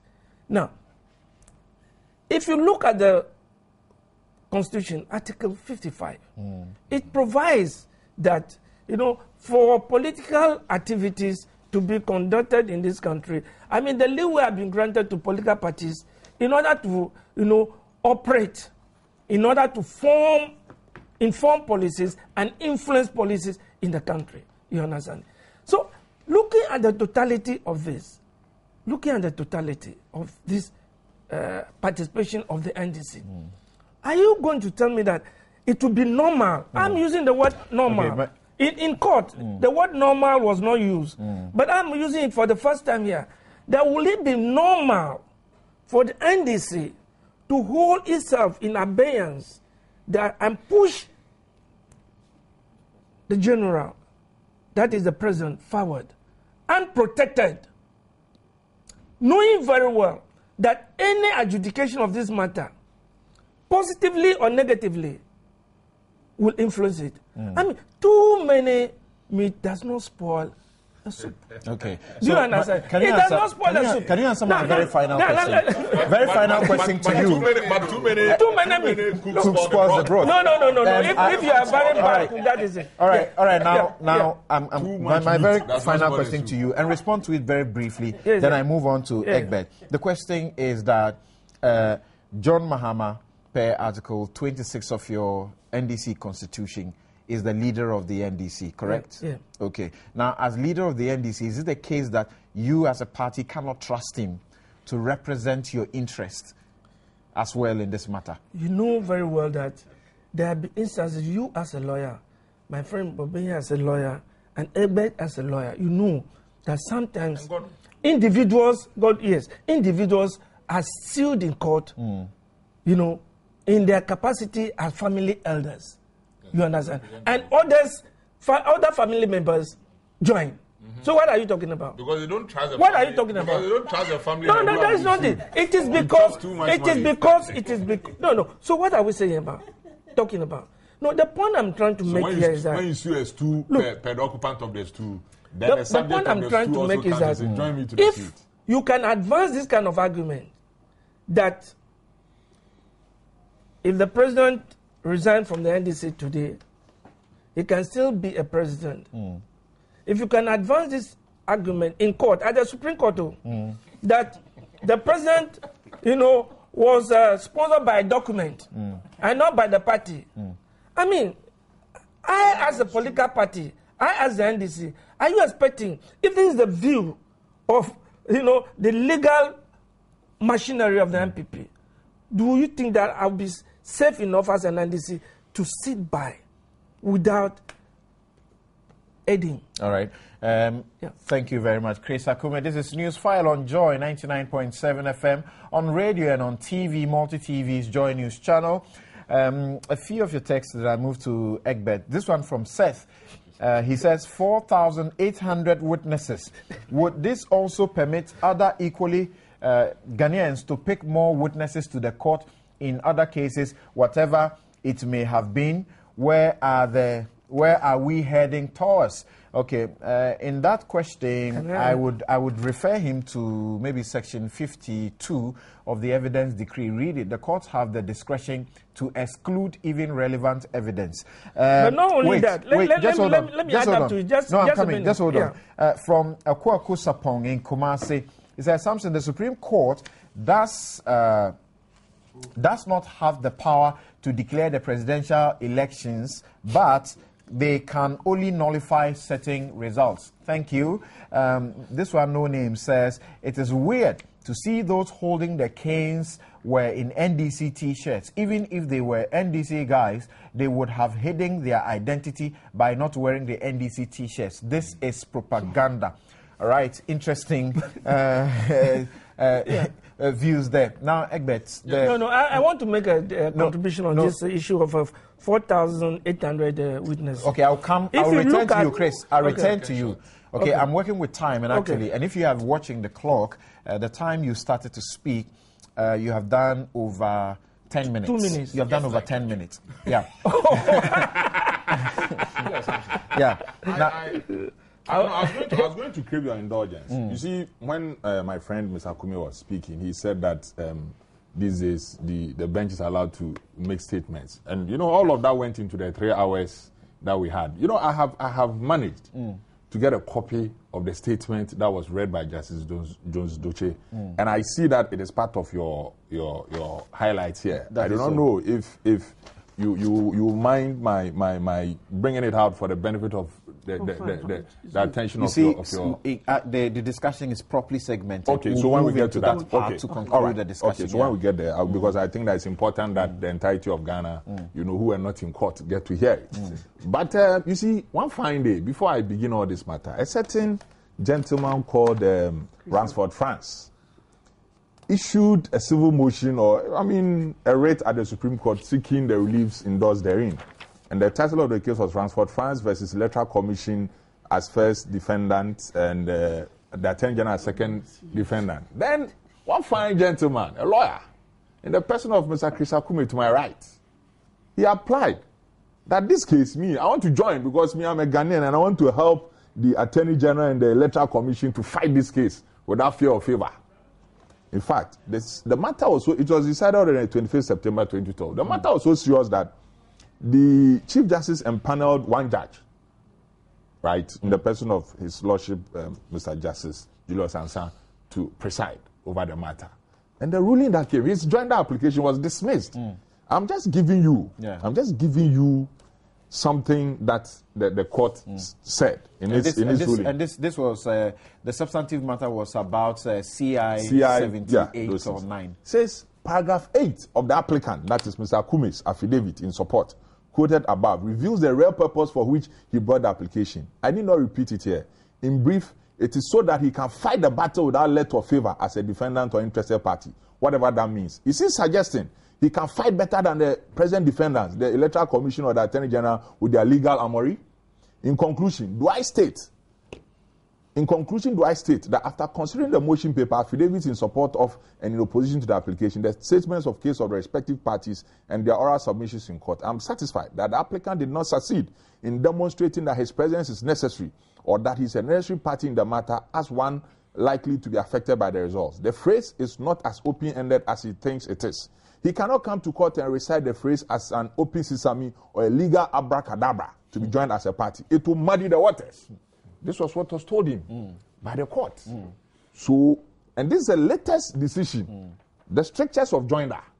The question I want to ask from this is that, is the NDC saying that Mr. John Mahama, the President of the Republic, who has just appointed an Attorney General or nominated an Attorney General, at whose beck and call all the witnesses that the NDC or he has hinted for Talietan wants to call, he cannot fight this legal case unless the NDC comes to stand behind him? You see, there are certain principles that guide all of us. All of us. Are you aware, and as Mr. Akumi rightly pointed to, Ghana's situation is just like that of Malawi. You know the story of Bingu wa Mutharika, who succeeded Bakili Muluzi as president of Malawi. In the course of time, there were differences between the two, as in Bingu wa Mutharika and Bakili Muluzi. What did Bingu wa Mutharika do? He left as sitting president. He left the party of Bakili Muluzi whilst he was in office, founded his own party, and contested the next election. In the course of time, he died. He did not lose the presidency because he had left the party that sponsored him to come to office. It is the same in Ghana. When you are a member of parliament and you cross carpet, you resign. You cannot remain in parliament. You must leave. But with respect to our president can resign from the party that purportedly sponsored him for the election that culminated in this election and will remain president. You understand? So when we are seeking to join a president who has been brought in an election petition, we ought to be guided. But now, do you also see, Egbek, that there are NDC party agents who were at these polling stations and not John Mahama party agents at this polling station? You're talking about people who are alleged to have been involved in this process of alleged rigging. When they are taken to court, their employer is the NDC. You expect the NDC to go to their defense. Let me. The NDC will stand behind John Mahama in this case. And in fact, in the case where Mr. Akume's application was dismissed, I'm coming. I will answer. In the case where, in that case, the court in concluding said, I exercise the discretion I have in dismissing the application for joinder. I will, however, grant him the liberty of appearing in court with an amicus brief. You can come to court as a friend of the court. Amicus, sit there. Yeah. If anything is happening, you can go and whisper in John Mahama's ears that please, here, say this, say that, say that. Yeah, but to be joined, because let me tell you something. You see, it is public policy considerations that have resulted in all these election petition, rules of engagement that we have. It is clear. The Constitution says in Article 64 that the validity of the election of the president may be challenged only by a citizen of Ghana who may present a petition for the purpose to the Supreme Court within 21 days after the declaration of the result of the election, in respect of which the petition is presented. So straight away, you see that the MPP as a party, as a body corporate, is disabled from petitioning the election, the validity of the election of President Mahama. You understand? So from day one, Nana Akufo-Addo as first petitioner, Dr. Baumia as second petitioner, Jacobi Cheblamte as third petitioner, are there Ghana citizens or Ghanaian citizens or in their right as Ghanaian citizens, not as a political party. That is why the title of the case or the petition is Nana Akufo-Addo and others versus John Dramani Mahama and the Electoral Commission. Now, in the situation where the NDC is joined, and I'm saying this just, as if like a lawyer who is also thinking aloud, that in the situation that the NDC's application is granted, would that also entitle the NPP as the body that purportedly sponsored Nana Akufo-Addo to contest the election to also now apply and say that because the NDC has been joined for reasons that it sponsored President Mahama, then I, as the party that also sponsored Nana Akufo-Addo, I should also be allowed to be joined. When all these house cleaning matters are done, when would the focus come? You cannot approbate and reprobate. The law cannot, in one breath, permit only a citizen to initiate an action. And in the wisdom of those who frame the law, shut out body corporates. The NDC may tell you that they will not oppose to the NPP joining. Will not oppose. That is another matter. But we are saying that, you see, we are making history. We are drawing the ground rules for engagement in future. Is it, you see, like our lead counsel said in court, Mr. Philip Addison, they said that they sponsor. Yes, political parties are allowed and all, but have you forgotten that we also have, what do you call it? We also have, Mr. Akume, don't distract me. We also have, what's it that you are putting I'm in front showing him that the MPP is already represented. By who? In the JEC is there, Baumia is there, what do you call it? They are there as MPP. That's exactly, that's what I'm saying. You understand? Chairman, do you find that this is double defeat? It sort of, if you say they are there representing the MPP, then the president also represents you. But you have the party chairman. You have your constitution. You have a party chairman. You have a party chairman. Categorically, that he's leader of your party. Anyway, let him go. You see, I'm let me only tell you, drawing Article 63 of the Constitution also makes it clear. It says a person shall not be a candidate in a presidential election unless he is nominated for election as president by a document which is signed by him and is signed by not less than 2 persons who are registered voters resident in the area of authority of each district assembly, and is delivered to the Electoral Commission on or before the day appointed as nomination day in relation to the election. What does a political party do in this exercise? And that's what Chris Akume is saying. What does a political party do? By a document when we all know that it's a party that sponsors the candidate. You see, but this is the law. This is the law. I've looked at Article 55, which allows political parties. Have you looked at it? No, please, Mr. Akume, when you had your day, it was a field day for you. Now you come. There is even the schedule to the Presidential Elections Act 1992, PNDC Law 285, which sets out the statutory declaration of a person nominated as candidate for election as president or vice president. That I'm a citizen of Ghana, I've attained the age of 40, I'm a registered voter. Even on the statutory declaration form, there's no provision for a political party. Otherwise, what's his name? J.O.Y. Yabwa. Jacob Osei Yabwa. Yes. He could not have contested election because he didn't come on the back of any political party. It is about the person. You understand? The executive, when in fact President Mahama sends designated ministers for appointment to Parliament, does he say that the National Democratic Congress has today submitted written to the Speaker that so and so and so president? He says the president has nominated because it is his government. Yes. It is not a government of the NDC. Yes. President Kufuor's government was also, as far as these things are coming out, not a government of the MPP. Those are just vehicles by which we actualize some of our constitutional aspirations. But stricto sensu, it is the presidency of John Mahama that is in question. And that is why those who frame these laws made it very clear. If the MPP in one breath cannot initiate a petition, how can the NDC in another breath join a petition against their candidate? I see. These are individuals that are fighting. We are talking about natural persons, not juristic persons. I think you're not juristic persons. And it is so clear, it is so clear that the ground rules as have been laid are solid, cannot, by the logic of our friends in the NDC, be overreached. Let the Supreme Court determine it. Let the Supreme Court rule on it. But I, in all wisdom that the law can give me, will want to respectfully submit that CI 74 is so clear. And you see, Mr. Adagwini, my very good friend, also talked about the EC being joined as a body corporate. You see, if you look at CI 74, the rules of engagement, Regulation 71B, the interpretation side, it says respondent includes the person whose election is challenged by a petition and the Electoral Commission where the petitioner complains of the conduct of the Electoral Commission. So it is possible that you can file a petition challenging the validity of the election of a president of the Republic of Ghana, but exclude the Electoral Commission because you are not complaining about the conduct of the Electoral Commission. I see. So even the EC, the reason why it has been joined is that its conduct of the elections is being conducted. Except that you see, why John Mahama has been joined to this matter is that the CI-72 makes it clear. It's you see, election petitions, as we all know now, are sui generis. They are unique of their own kind. But you see, the rule of audio time pattern, it makes it very clear.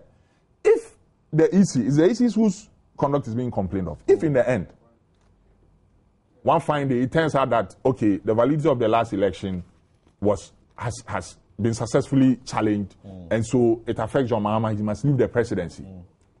What then will happen to the rule of natural justice, audio time pattern? You must hear a man before you condemn him. Remember, even in the Bible, God, the owner, creator of the universe, when he told Adam and Eve not to eat of the forbidden fruit, and they did eat of it, God did not straight away say that, Adam, I condemn you. God came and asked Adam, why did you do that? He gave Adam an opportunity for him to be heard. That is the first time the rule of audio time pattern was used in this world. And even there, it was between a superior being and a mortal. God even asked him. So why is it that when we as mortals want to challenge the validity of an election, then our friends in the NDC say, no, you because he's the president. Now, thankfully, the NDC realized that it will not work. So when they went out on tangential basis that, hey, the constitution says you cannot sue the president when he's in office and all, they came back and have now filed an answer. That is the principle of audio time pattern, as from the days of the Garden of Eden at work. You keep repeating audio time pattern. What is it? I've got a lot. You must hear a man before you condemn him. All right. That's a rule of Odi is to hear. Vovo means I roll. Okay. A man shall not be condemned unheard. Yes. Put another way. Now, I'm coming to you, but Ni says the issue is that there was a breach of the Public Order Act and the police did nothing. The heat must be on the IGP. I have been waiting to get the police to ask them a few questions because, as I told you before, I drove through that crowd and they assisted me to be able to go through. And I saw the guys with the whips and the canes. And what I saw was rather a friendly chat between the police and even some of the guys you could call leaders of the group. And so to come and tell us that, they escaped, as the police PRO has told the world, I think he ought to answer a few questions. Unfortunately, he's not picking up his phone. He's my very good friend, Freeman Tete. Now, no name. He says, how can the NPP supporters lash their members or members of their communication team? The NDC man should speak to the issue and stop beating about the bush. Razak in Tamale says, watching the footage, I identified over 15 NDC boys from the Konkomba market. The NDC, how do you know that they are from Konkomba market? The NDC leadership should shut up and discipline their boys. These are signs of defeat. Baba Adams, writes from KNUST, these are interesting times in Ghana. Politics is a mind game and politicians can do anything to propagate the message. Let all condemn the action. All of them here on the platform here this morning have condemned the action and are calling on the party leaders to do something. Abeku writes, if the General Secretary said the people were hired to wear NDC T-shirts, then why did we have them shouting Idebi Keke when he was passing by at the time? From Ni Noi Kuku Hill, Usu. That's an interesting place to send the text from. What has happened to those arrested for burning electoral materials at Ablekuma during the counting of votes? I hope they have not been set free. Thank you very much for your messages. And I also need to know from the police if they are pursuing the guys who apparently escaped around when they were being pursued to be arrested. Thank you, Yao. Council, Go on. I just cannot talk about what happens in court without feeling a sense of history. I mean, if a motion for joinder, as you were saying, is moved over 3 hours, then you realize that history is being made.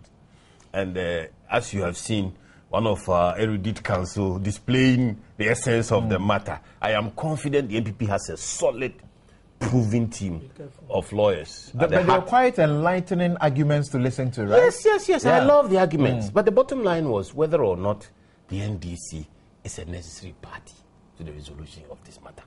That stripped of all the legalese, do we really need the NDC in court as an independent, distinct, separate party to this matter in order to complete this matter?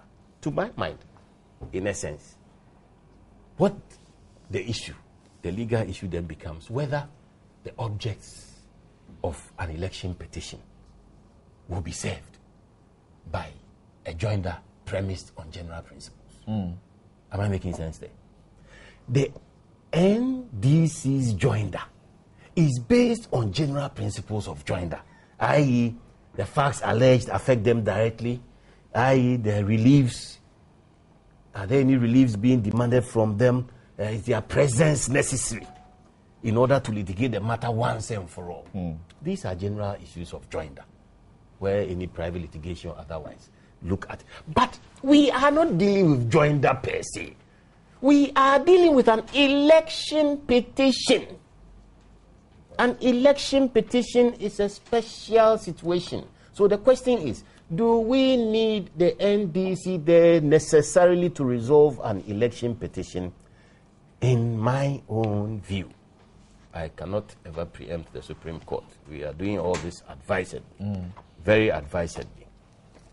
You will actually be in contempt if you attempt to do so. I don't think that. Steer clear of that. Yes. Let him take the I risk. don't think. No, I'm not. I'm not concluding the matter for the court. This money is me or rule. He's me or rule. You know what we of terrorizing courts. He knows what I dare not terrorize the court. Volenting not fit injuria. Volenting not fit injuria. If you want to embrace the risk, embrace it. You will meet them on Tuesday. You guys are using. You guys are a lot using. of Latin. You guys are using a lot of Latin. But But you see, when you are discussing illegal matters, you can't run away from them.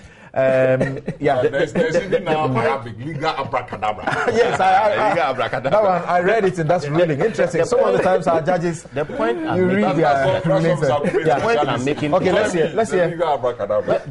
The specialty involved in an election petition has brought out provisions, both in the Constitution, CI 74, specific to the conduct of an election petition.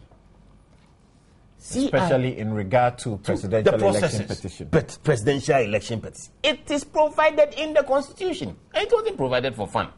And then the processes are vested in the rules of court committee to determine how the petition will be done. And the rules of court committee have sat down and delivered CI 74 with specific aims in mind. May I remind you that CI 74 already is up for challenge, portions of it? Yeah, but you are tempting me. You are tempting me to say that it is one of the behind the scenes abracadabras going on. It won't succeed. It just won't succeed. That's not fair. It is one of the behind the scenes. Yeah. So the point is that, given the object and purpose of an election petition, it may be inappropriate and totally irrelevant to introduce extraneous general principles of joinder.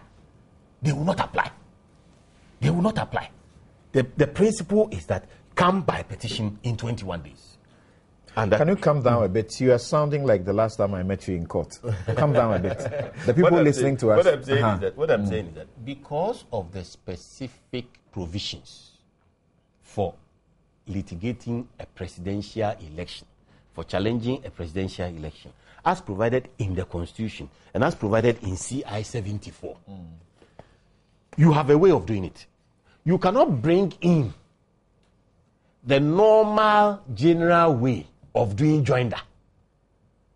Like you were saying at the beginning, joinder should be a simple application. The kind of joinder you are talking about is a simple application, where even the court can call you and say, come and join. It's not what we are doing here. That's what I'm trying to say. That kind of joinder belongs to the general litigation process. Interesting but an election petition is a very specific and clearly defined and confined process. All the milestones are established, and they are established by law. They are not established by practice. They are established by law. They are governed by Article 63, 1, 63, 64, Article 63 and 64, and CI 74 made pursuant to Article 64. That is so. Yes. So given that the law is very clear on it, it is very difficult now for the NDC team to argue that, oh, because by law we are allowed to join things, we must be allowed to join. This is exactly what they are saying. In fact, their biggest, for me, I listened to the arguments very closely, their biggest strong point at some point was the definition of respondent.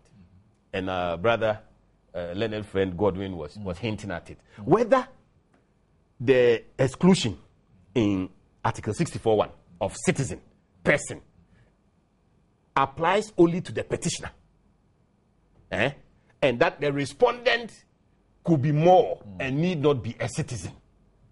You understand what I'm saying? It's a very subtle argument that they pushed very hard, because I thought that was their strongest point, that maybe the law may define petitioner but not respondent.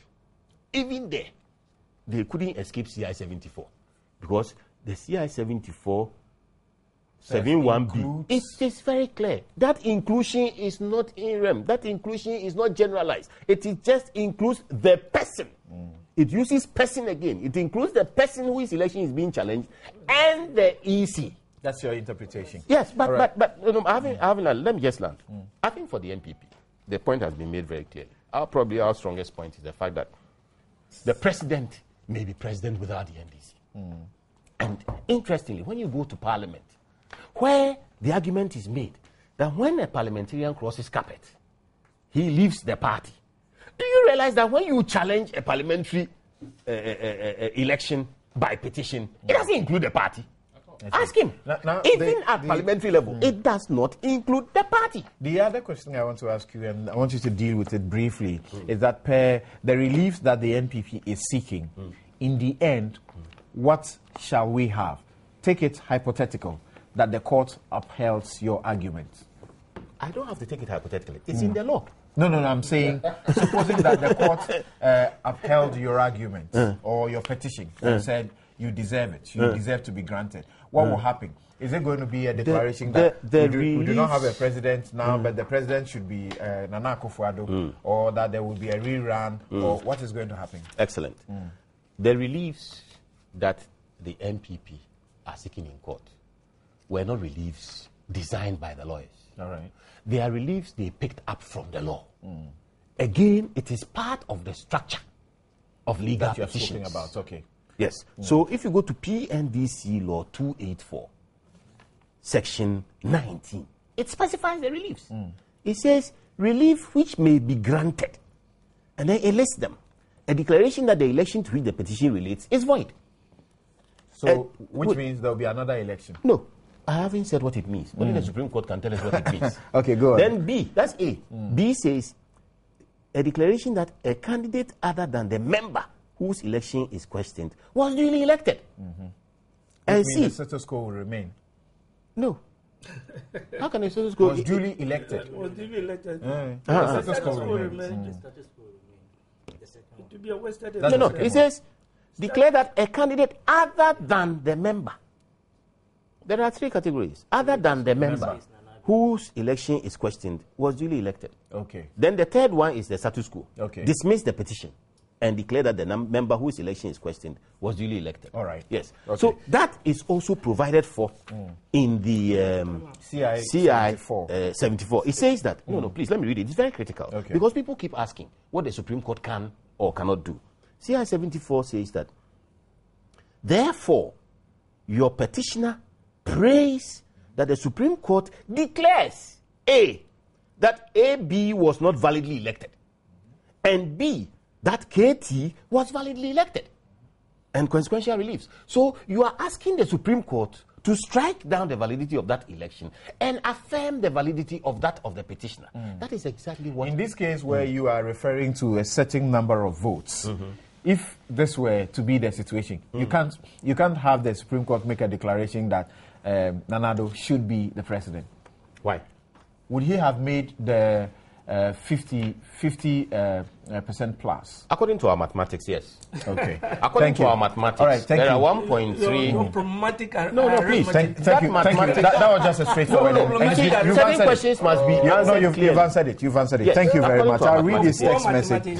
I read this text message from the one and only Abdul Malik Kweku Bako Jr., sending us this text from New York. He says, I suggest the police publish the pictures in the press and ask for identification of the suspects.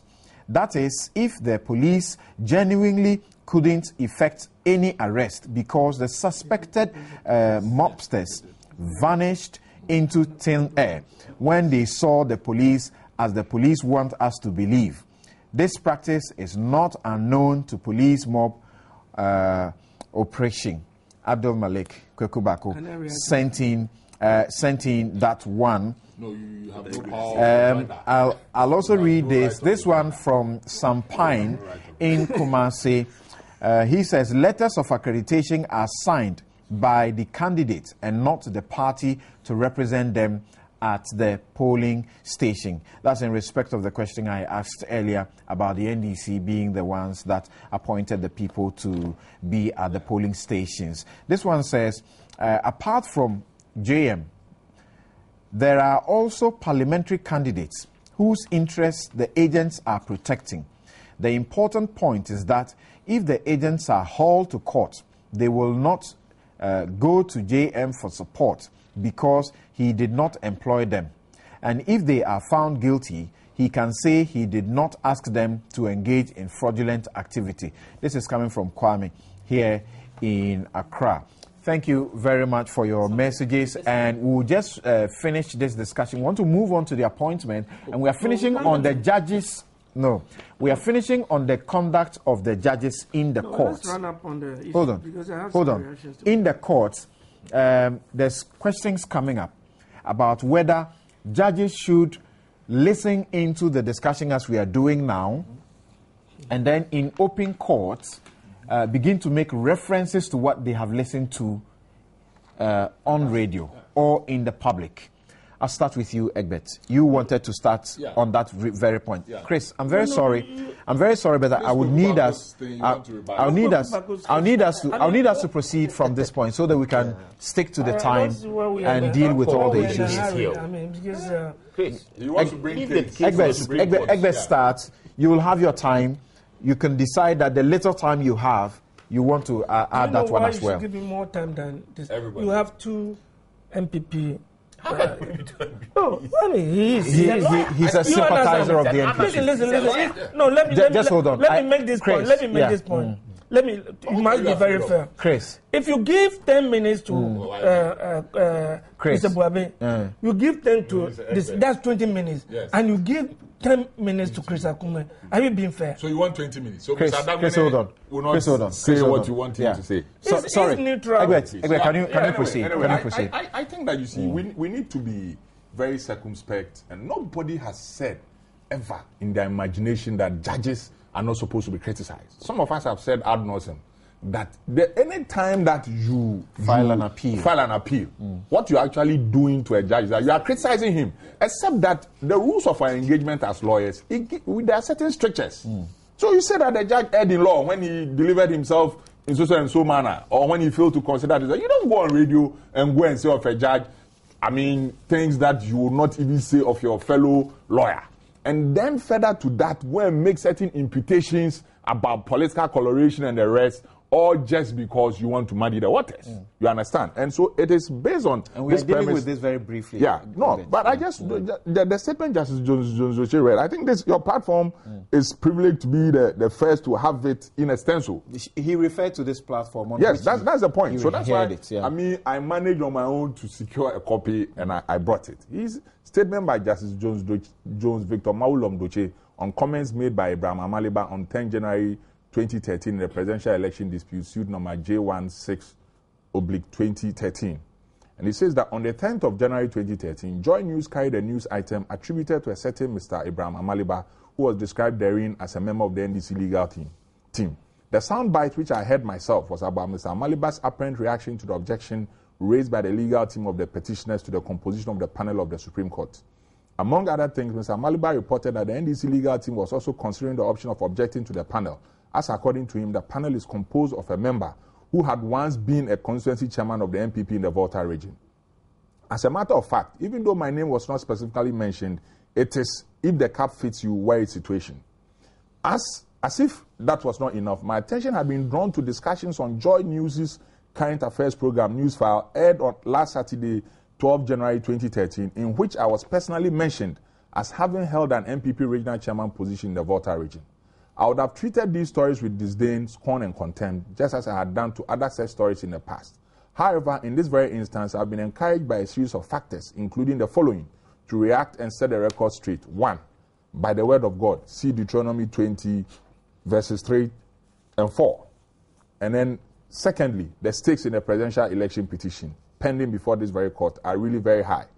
Taking into consideration the part of the country that I come from, I think it is prudent and crucial for me to state the correct facts to prevent any harm or injury to my family based on any wrong information that has been put out in the public domain.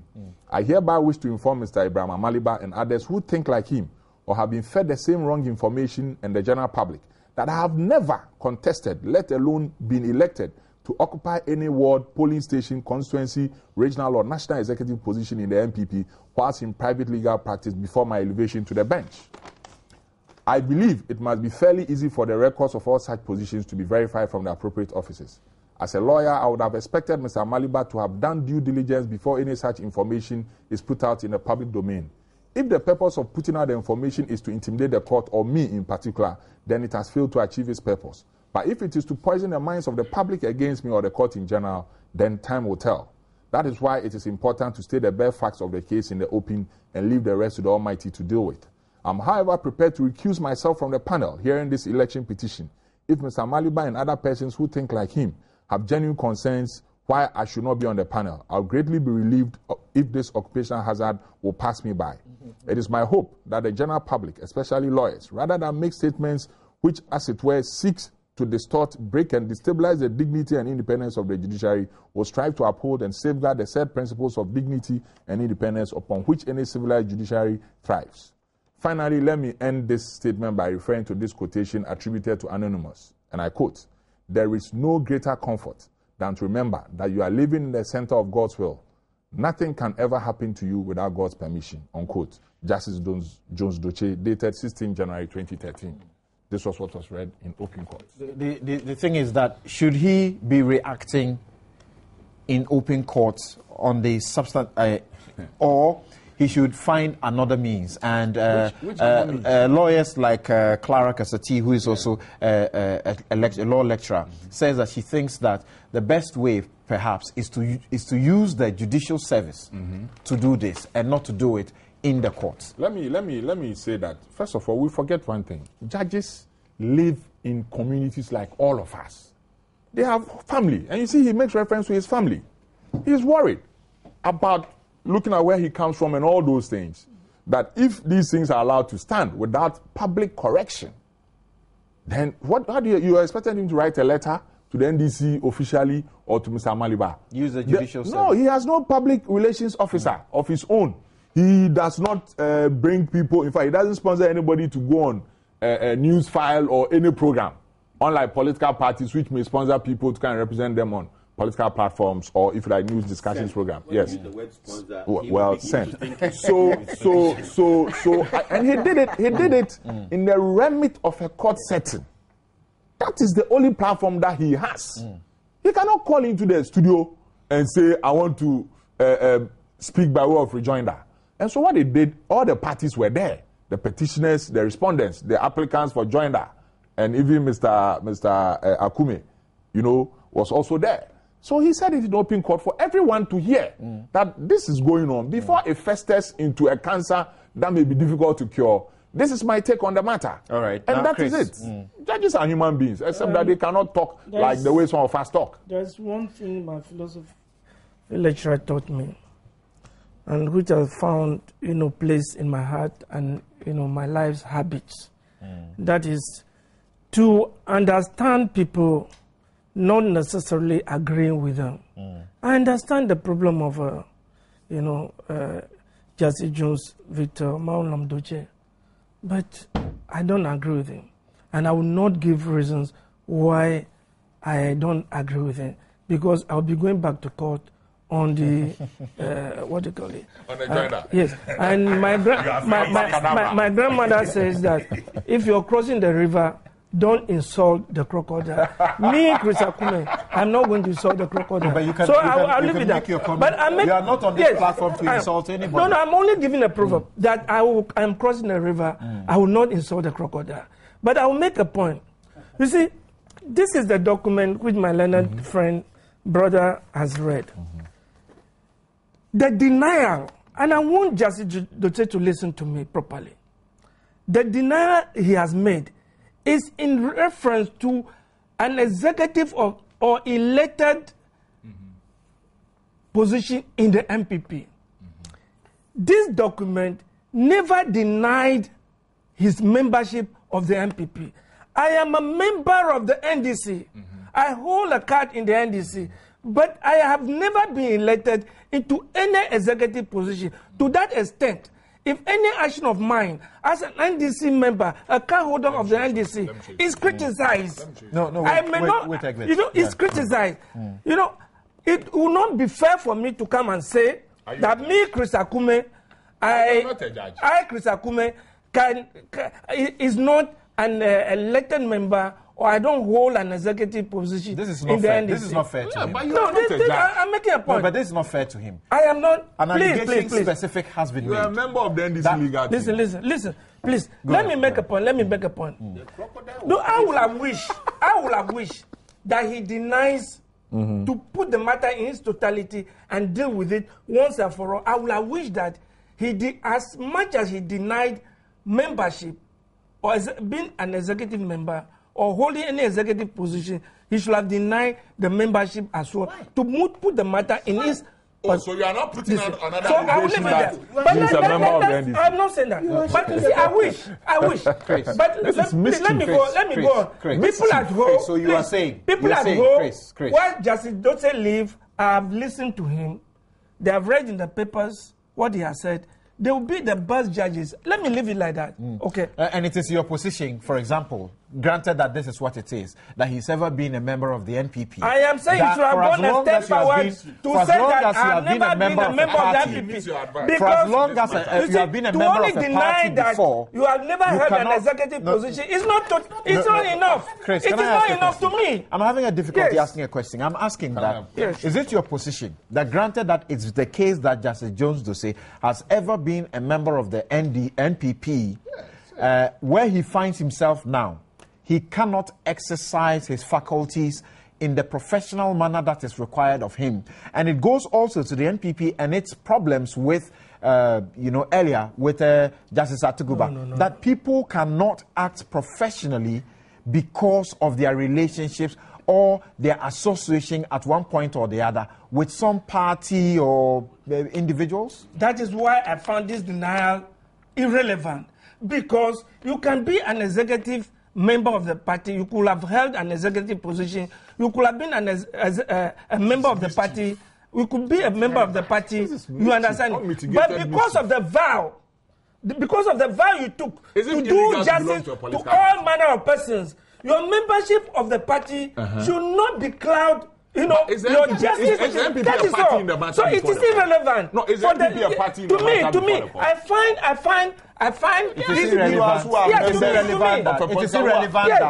It is irrelevant that he has been he's been accused of having held a position in the NDC. That's why I'm saying that he did not deny that he has never been a member of the MPP. Okay. But I wish that he did that. What was put out was that he was a chairman. We need to move on. Okay, sorry. He should have gone a step further. And I've stated that people in Ho or people in the voter region have listened to him.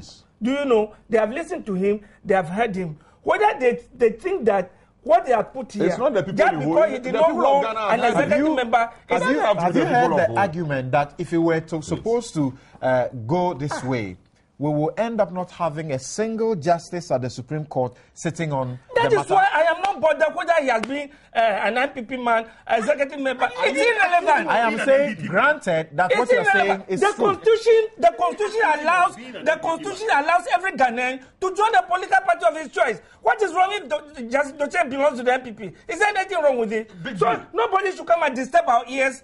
Nobody should come and disturb our ears. Your mother's advice. I am saying that there's nothing wrong if he's a member of the NPP. Yes. There's nothing wrong with it. There's everything wrong if it is said that he's a regional or the only thing, and he's never been. And he comes to say to me, the only thing which is wrong is if he allows his membership to interfere with his delivery of justice. This is the only thing I see wrong. So to me, it is irrelevant. It is irrelevant for this that what you're denial saying to be made. True. Yeah. Having observed him so far, that is my position. I stand by my position that the denial is not total. All right. It is irrelevant. So you are now accusing him of being a member of the NPP. There's nothing wrong if should come and rebut that one too. Is that what you are saying? It is nothing wrong if it's either he was a member of the NDC, of the NPP, or he held an executive position there, NPP. There's nothing wrong with it. I don't see anything wrong with it. Okay, thank you. Provided that it did not affect his justice delivery. All right. You understand it? That's the point I'm making. Thank you. But very as for much. what I've concluded with is that the people in the voter region have listened to of the him. petition They have before heard the him. court. That is all. Is the NPP a party before the court? You are listening and watching to Newsfile here on your Joy News channel on Multi TV and also on Joy 99.7 FM and over a dozen of affiliate stations across the country. I want to take Godwin quickly. Want to do this quickly and take a quick break and return to finish up on the issue of the appointment and the disappointment so far. Now, no, let me speak to Godwin. I'll come to you. Now, Godwin, what do you say to those who suggest that the judges who want to issue reactions to matters that have been discussed in the public could do so, choose Martin Amidu's way, write and send it to the press, or use the judicial, the judicial service? I want to look at it from this perspective, but with particular reference to the subject for discussion. He made reference to comments made by a lawyer belonging to a group that was before him. And it appears to me he thinks that may be the thinking of that group. So he was specifically addressing the group that if you have these views about me, they are false. And even if you still insist, I'm ready to recuse myself. Well, that is to say, if you think what I'm saying is false, and then you have information, bring the information out. I mean, for everybody to know. To that extent, I think he was right. Because when statements of facts are made about you that are true, I think you have the right and even the obligation to rebut that. All right. Which was what he did. It doesn't matter which forum he uses. It doesn't matter which forum he uses. I mean, with particular reference, because, I mean, he was not just addressing the public at large. Right. He sees that this person made it, and the person belongs to this group, and that was the group before him. And I'm sure he might have even thought that Mr. Abraham Amara was, in court that day. So I think on this issue, we can look at it at that and leave it at that. I see. But you see, there is also something that we lawyers must, and then, of course, politicians generally must have in mind, that the judiciary is about the only institution that is capable of holding the society together if all else fails. So as much as we can, we should exercise considerable restraint in making comments that in one way or the other will undermine the kind of position that they hold in our society. Of course, if you have facts that suggest that something is the case, I think you do nothing wrong if you were to put those facts out. But if you are receiving information from someone else, then you have to be very careful, the weight you put, to that particular information. So I think that, and it's not only him, many other judges have suffered a lot of attacks, which we cannot repeat, but which we can say that, are just not fine. Especially so when they are coming, those attacks are coming from lawyers. Who should know that the judges, unlike the rest of us, do not have that liberty to come on air, to write in the papers about their personal situations. So I think, that's the only comment. Someone will say that maybe Godwin, in your practice as a lawyer, you have not come face to face with a judge who shows his clear bias towards you, and it affects the case, even though it shouldn't have been so. Well, I have come across a number of such situations. And in one situation, I had to withdraw from the matter for another lawyer to continue. In another situation, we had to ask for the matter to be taken to another. Exactly. You see, you do it in a way that doesn't bring the whole institution into disrepute. Right. But your right to deal with such situations has been adequately catered for. But of course, there are some of them who will go out, overboard. And but in such situations, the response will be appropriate. All right. Yeah. Where do you stand? I think to the extent that Chris Akume is trying to shift the goalpost from executive office to membership, he's crocodile meat. Crocodile meat complete. But you see, this matter. This is a trend. But you said you were crossing a river with crocodile. I have never been a coward in my life. It's a threat. I may not be bothered anyway, but it's a threat. You said that your mother said don't cross a river where there are crocodiles. I am saying that it is irrelevant. What because was it has nothing to do with his membership. Nothing. Now, unfortunately, as a rule, judges allow their judgments to speak for them. As a rule. They are in a very peculiar situation where they are unable to justify themselves otherwise than in their judgments. And then the legal process allows them to be criticized within a certain context. The context of appeal or the context of reasoned criticism.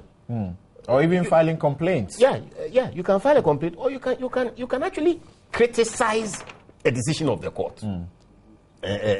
Openly. That's so. Yes, because it's a decision of the court. But when it comes to personality and otherwise, you are a very sensitive territory. And I think many judges have suffered in silence over the years. But this matter has a history. And that is the context in which I want us to place it. The very first day he appeared in court, he blew up. It is on the basis of that history that Jones Doche took that exceptional step, upon which Justice Atukuba also followed up and said, since his brother had made these statements, he would also seize the let me also use my one Latin that I learned at the stare decisis. The following stare decisis, he would also make some remarks. In fact, those initial exchanges took almost about 30 minutes before the court really took off. But for me, initial commentary, on all these matters. But for me, what this really represents is the strength and value of this court matter in Ghana's constitutional litigation. The court is under stress. Most importantly, all the parties believe in the courts, and that is why they are in courts. Yes. We'll be right back.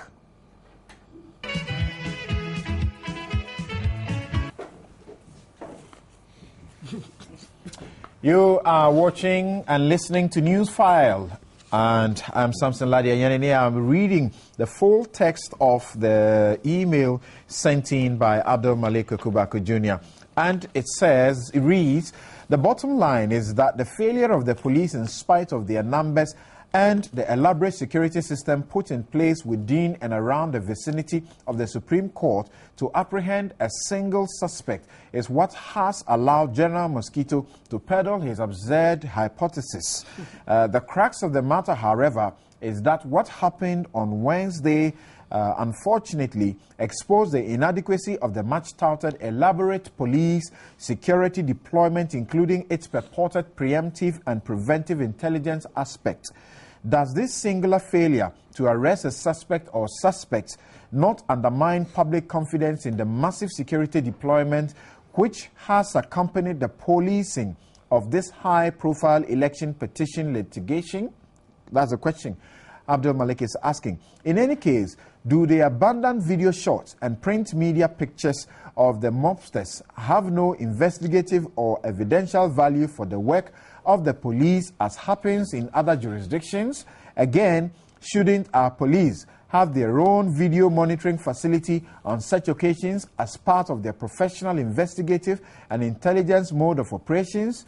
Only arrest and eventual prosecutions of culprits, regardless of their political colors, would provide the desired deterrence for this long-standing diabolical mischief. Kukubaku couldn't have ended his message without the use of diabolical. Some text messages. This one from a J in Saliga says, NPP should know that John Mahama contested on the ticket of the NDC not as an independent candidate. This one from Chumesi of Odompo Kede writes, before 7th December, both NDC and NPP flag bearers said the battle is the Lord's. What has happened to this saying so soon? Let's get serious as a country. I know most of the guys in the NDC t-shirts and they are from Nima. I'm challenging Chris. I can produce them even today if he dares me. Don't wait to be dead. Go to the police and identify them. I'm sure the police will want to investigate and not end the matter there. This one says, wow, not only do I watch Newsfile for its informative agenda, but for its vocabulary enlightenment. You mean Latin enlightenment. I love this show. I always add a couple of more to my dictionary. Thank you.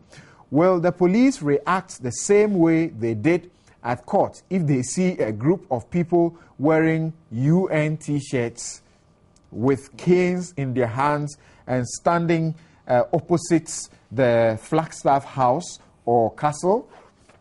Interesting question. This one from Francis Chum, Seshi Bekwai. This act by the NDC is backward and must be stopped. Let us empower the police to do its work. Okay, you are saying emphatic as if you have a conclusive evidence to the effect. Sakar from Salega writes, we need peace in Ghana. Simple and short. Thank you very much. Ellie in Ho writes, it could be that those who were in the NDC t-shirt are members of the NPP aiming at implicating the NDC. All right, that's the Johnson Esiedu Nketiah's hypothesis. What happened on Wednesday must be condemned by all well-meaning Ghanaians in no uncertain terms. Yabuabing should not try to score cheap political points. Ben in Dansoman writes, the cane bearers are only news creators, and they have got all of us talking. From OBS in Kumasi, we, the NDC members, do not fear the High Court, KMA Court, or any court whatsoever. Daniel in Burma Camp writes, Samson, you people should stop your hypocrisy. Why? What did you people say when MPP supporters beat up people, smash cars, and stab people to death in the full glare of the police?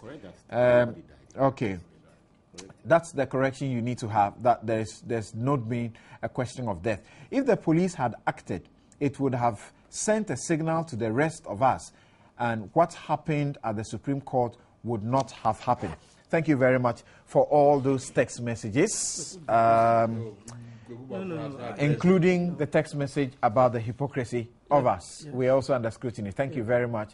And then we have about less than 30 minutes to go. Just a minute on Kukubako's text. I want okay, you see, you do a minute. Yeah. Somebody asks for a minute. Everybody asks for a minute. I don't okay. You know, okay. This is what I'm going to do. Yeah. I'm going to use my discretion to give you the minute and nobody else. Yeah. Do the minute and let's go. You see, will agree with me. Kukubako's, I don't know when he left this jurisdiction to chill in New York, but if he was here and witnessed all that has happened during and after the election. I mean, I am so sad because it looks like the disease, the disease of selective amnesia is catching up with everybody, and it has caught up with him because he saw what has happened, and he never criticized it. We should now use his criticism to assume a universal application, and I will applaud him if he does any criticism in any event which happens negatively, in which the and MPP is also involved. Thank you very much.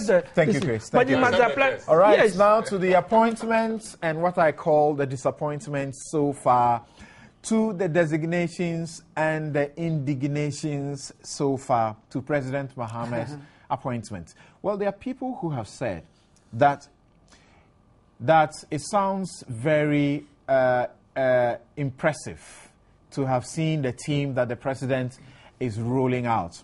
There are those who say he's moving towards a technocratic cabinet, choosing that, preferring that to, a bunch of politicians who may not have the requisite expertise to do what is required of them to do for Ghana, not party.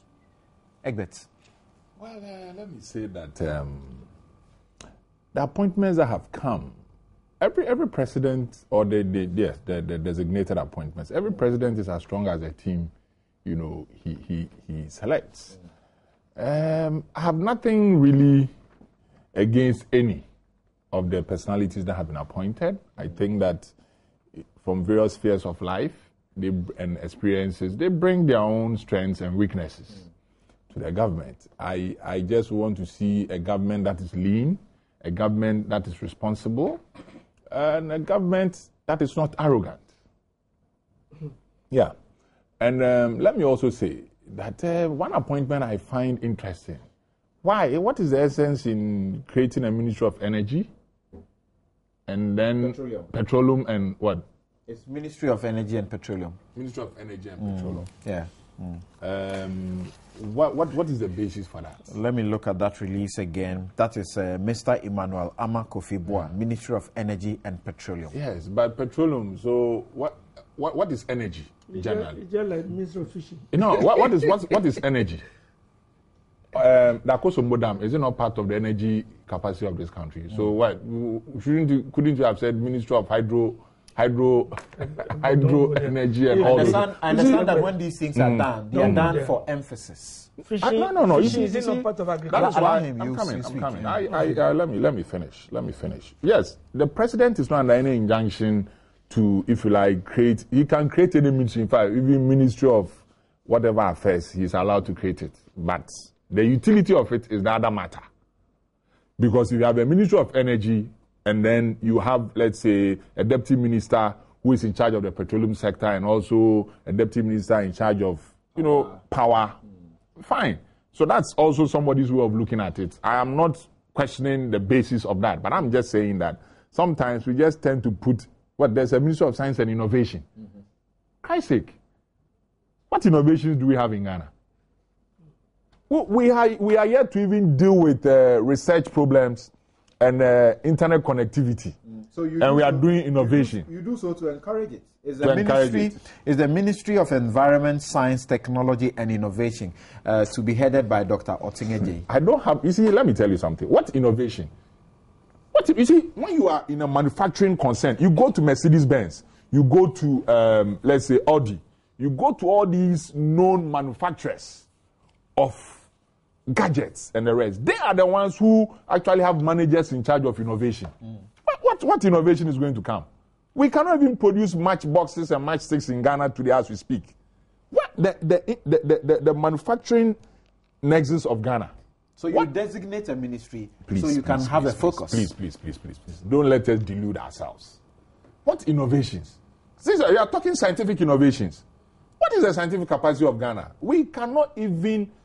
Do we even assemble vehicles in Ghana? Do we? We do. Where? I thought we did. I thought... New plan, yes. Is new plan still functional? Yeah, it is. New plan is still functional. And new plan is doing innovations. You see, let's get serious. The president has a right to do whatever he wants to do. We have private entities that are doing a lot in terms of innovation. Let's concentrate. There's been talk about the RLGs on and the likes. Industrialization and manufacturing capacities. Get to a certain level of made in Ghana, if you like, goods, where science and industry, CSR and the rest, will now start leading the way forward. And, because you don't, it is not because you have a Ministry of Innovation that you can have innovation. Colonel Jackson, this former commissioner in the Champon regime, who owns patents to some, electrical, and all those things. You see, if you have people like that in the hundreds, in the thousands, and industry is working, you don't even have to create a Ministry for Innovation, because the industries themselves will now create their own, if you like, innovation units to ensure. Because you go to all these, like I was saying, all these auto manufacturers, and they tell you they have innovation managers and the rest. But ours is a service economy. And so are we now going to promote innovations in the service sector? We are very the telcos and the rest.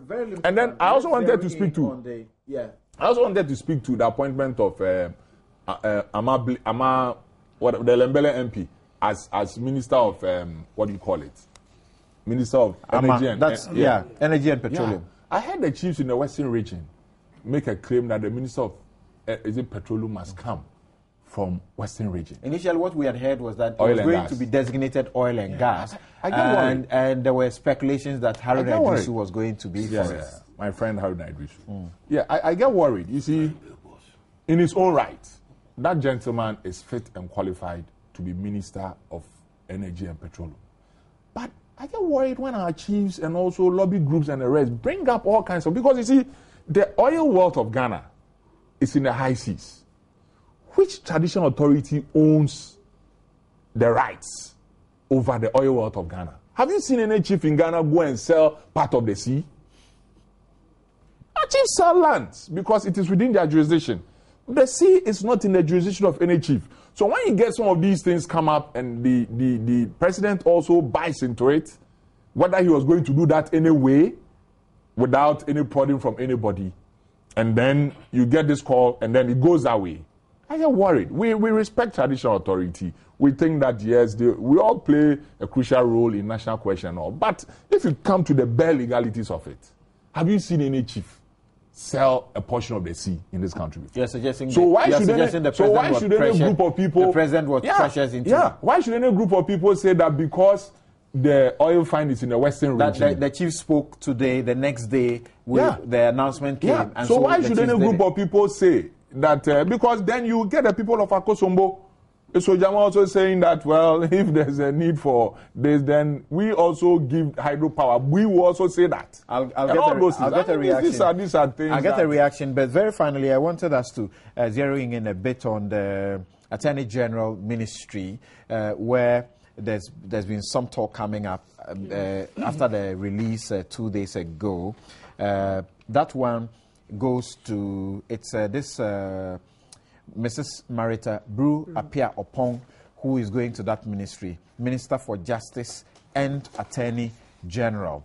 Now, there's been some talk that it doesn't look like she's got the clout to manage such a ministry, and there's been reference to those who have in the most recent past, very recent past, gone to that ministry, who have been politically and professionally accomplished, individuals, counting from Betty Mold Idrisu, going to Martin Amidu, going to Dr. Benjamin Kumbo, and that she's a little, unknown to have such, huge experience following her.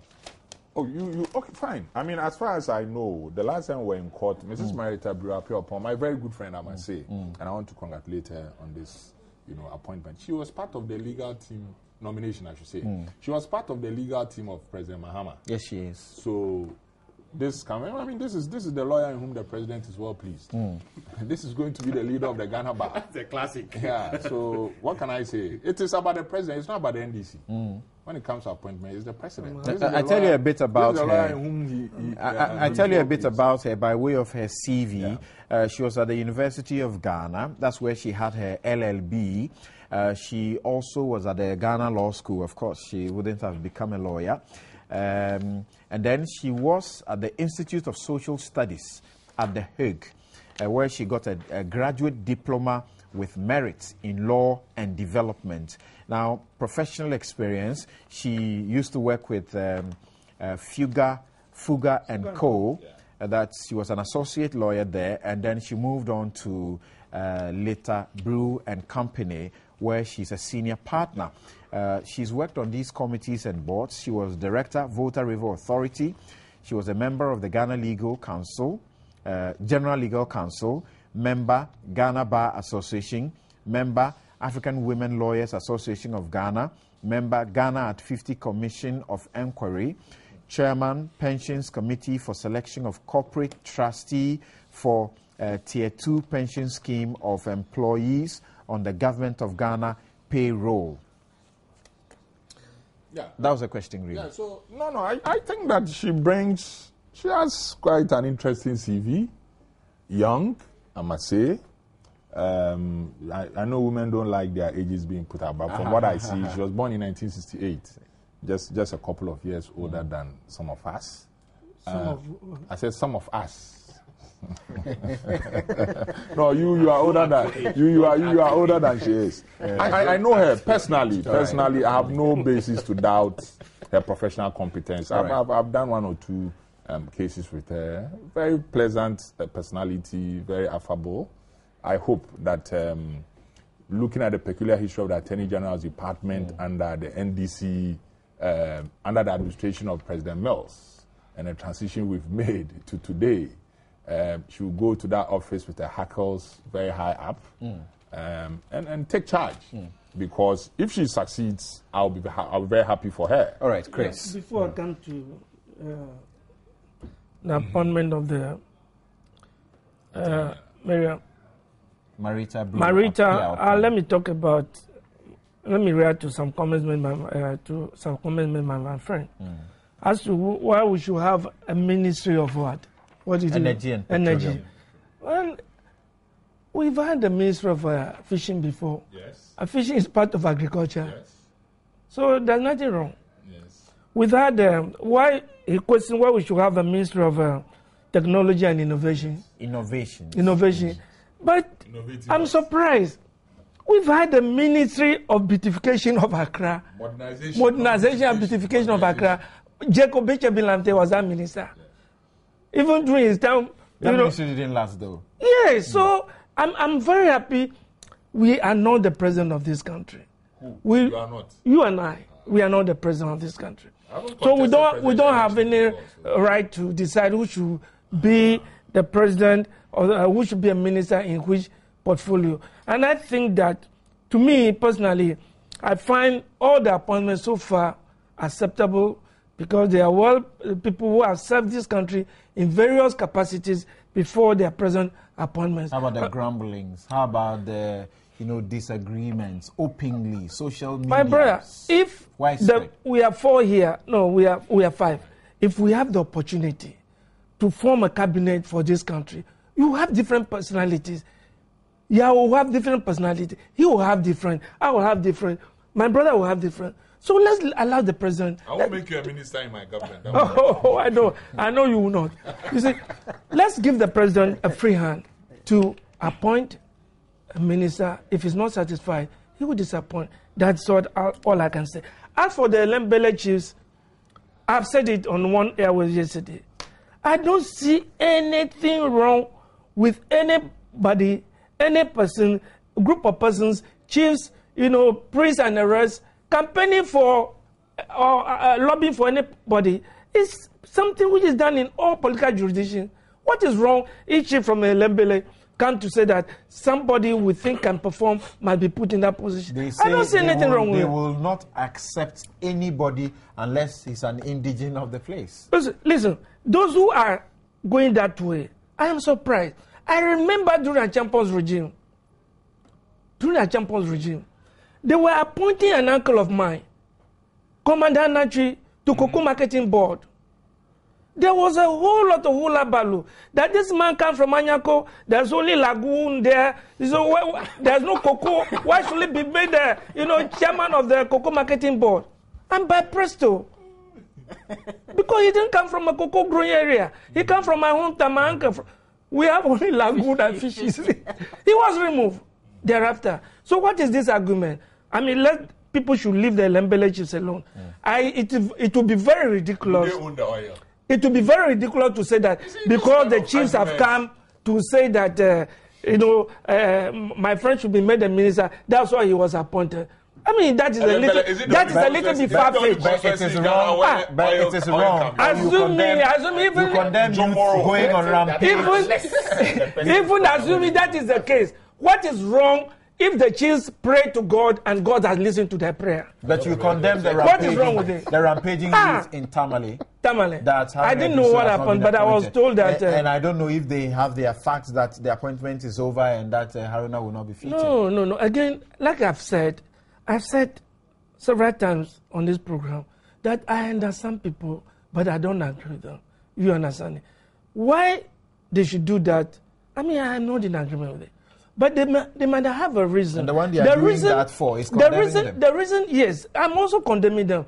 But their reason is that if they had contributed to the victory of the NDC through Haruna, they must see something by way of appointment for Haruna to, satisfy, but it's wrong.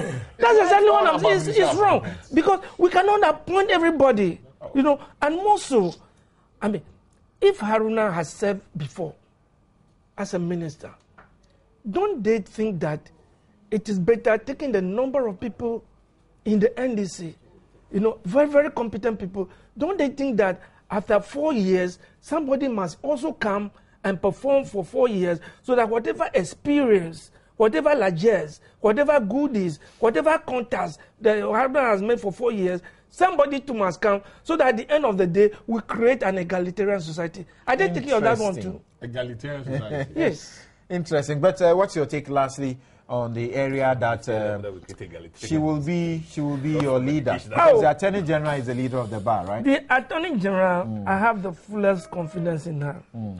I sent her a text of congratulations. She's a very, very suave person, very diplomatic, knowledgeable, and competent. And she's somebody who does not blow her trumpet like other people do. But I know that she's very competent. I've been very close to her. We've exchanged, ideas on law, on a whole lot of issues. And I believe that, knowing her for what she is, she's the best person who is capable of being nominated presently. Other people may qualify. Other people may be equally competent. Talking about other people, the initial indication, and I must state that it was not a mistake and it was not a wrong information the media picked up, was that it was Tony Lita and Dominic Ayene who were going to head that ministry. What happened? It is not the president which makes appointments. It's the president. It's the president. Oh, not the NDC. It's the president. It's the president who makes the decision. On the advice of members of Council of State, members of advice of members of Council, and in Council, please, it's in the provision. The Constitution does not require consultation with Council of State. It is the boards and the other. He consults and the members of the party because he does not act in isolation. He contested the election on the ticket of the NDC. Therefore, he cannot make appointment in isolation. And I believe that at all material times in this appointment, the president has consulted the NDC extensively. So whatever he eventually comes out with is acceptable to the party, it's executive, and must be acceptable to Ghanaians because this is your president. No other person. 5,700,000 people. The Supreme Court. Don't. Oh, you know, you my brother. This is your president. You understand? You know, Nana Akufo-Addo is not the one who should make choices for us. Please, Nana Akufo-Addo is not featuring in this discussion. Now let me speak to Godwin. Let's hear from Godwin. And Godwin, I'm asking this question. There are those who share the position that the president will do himself a lot of good if he announces the entire list to put to rest those who are sitting on tenterhooks and all the agitations that are coming as a result of these appointments. What do you say to that? I believe even those saying that and everybody would want the president to come out with a team that is competent, a team that is capable of delivering on the NDC's manifesto or governance generally. And to come out with such a team is not something you must do in a rush. And to take into account the fact that there may be many, many people who are qualified and who are interested, you understand the difficulty that the president and his advisors would face in coming out with a theme. Already, you can observe agitation, openly and some covertly, about what has already happened and what they anticipate is yet to happen. So, in the midst of all this, you can appreciate the caution, so to speak, that the president may be exercising in this particular matter. But all in all, I think we all are waiting to see a team that will deliver and deliver effectively. How about the AG? Well, the AG... Specific. You are a lawyer, so... Well, if you talk about the AG, that particular ministry is a very difficult ministry. In fact, it's the only ministry that is named in the Constitution. Well, there are other ministries in which the ministers have been named, but let's say that, so to speak, it is the case. The AG advises the government and all government institutions, and in our situation, you don't have government agents, or not all the government agencies and departments have their own in-house lawyers. So normally they have to rely on the staff of the AG department for advice and all of that. So it's a very complex situation. And I think that coming in at this time, and I'm talking about at a time when serious issues have been raised about the AG department, she is very fortunate that most of these issues have been raised, they have been discussed, so at least she has a fair idea as to the direction that the society wants these things to go. The problem, however, is whether she can get the support of her colleagues in cabinet and in government generally, to push through many of these things. The issue in the AG particularly has to do with staffing, and that also has to do with motivating people to go and work there. And then the attitude of public office holders. All right. It is very disheartening if you come to see the way public office holders go about their decisions and their actions. These are the things that create the problems for the AG. And it makes it difficult for the AG department to actually carry out its task efficiently. So if we really, really want the AG to be the AG department to be very strong, government must be committed to providing sufficient resources to recruit and reorient the entities. Otherwise, she will really have a challenge in that area. All right, and I've got a message from Victor. He says the president's team is impressive and youthful. Most of the young deputies have learned the art of governance, thus their elevation. NDC has a pool of competent members, and there will be more to help push the Better Ghana agenda. Congrats to the president. 30 seconds to clarify that this polling agent business, it is candidates who appoint polling agents. Oh, I've read the text in that regard. Yes. From Candidates some time. appoint them, yes. Just like Chris acknowledged that the president appoints his ministers. In fact, by CI 75, the party should have its agents and then the candidates should also have the parliamentary candidates. All right. Don't introduce the parties, the parliamentary candidates. That is so. And then the presidential candidate, they appoint the That agents. is so. Yeah. That is so. Now, coming to that, my surprise is that the president is unable to carry his own party along with his appointments. Listening to Chris, I get the feeling that he's desperately appealing to the people to accept the norm. Yeah, that's what you are trying to do. That's what I hear. Your voice and your body language, you are appealing to people to accept what the president is doing, because apparently there is so much distress within the NDC as a party to these appointments. I mean, look at what is happening in Tamale South and Tamale Central.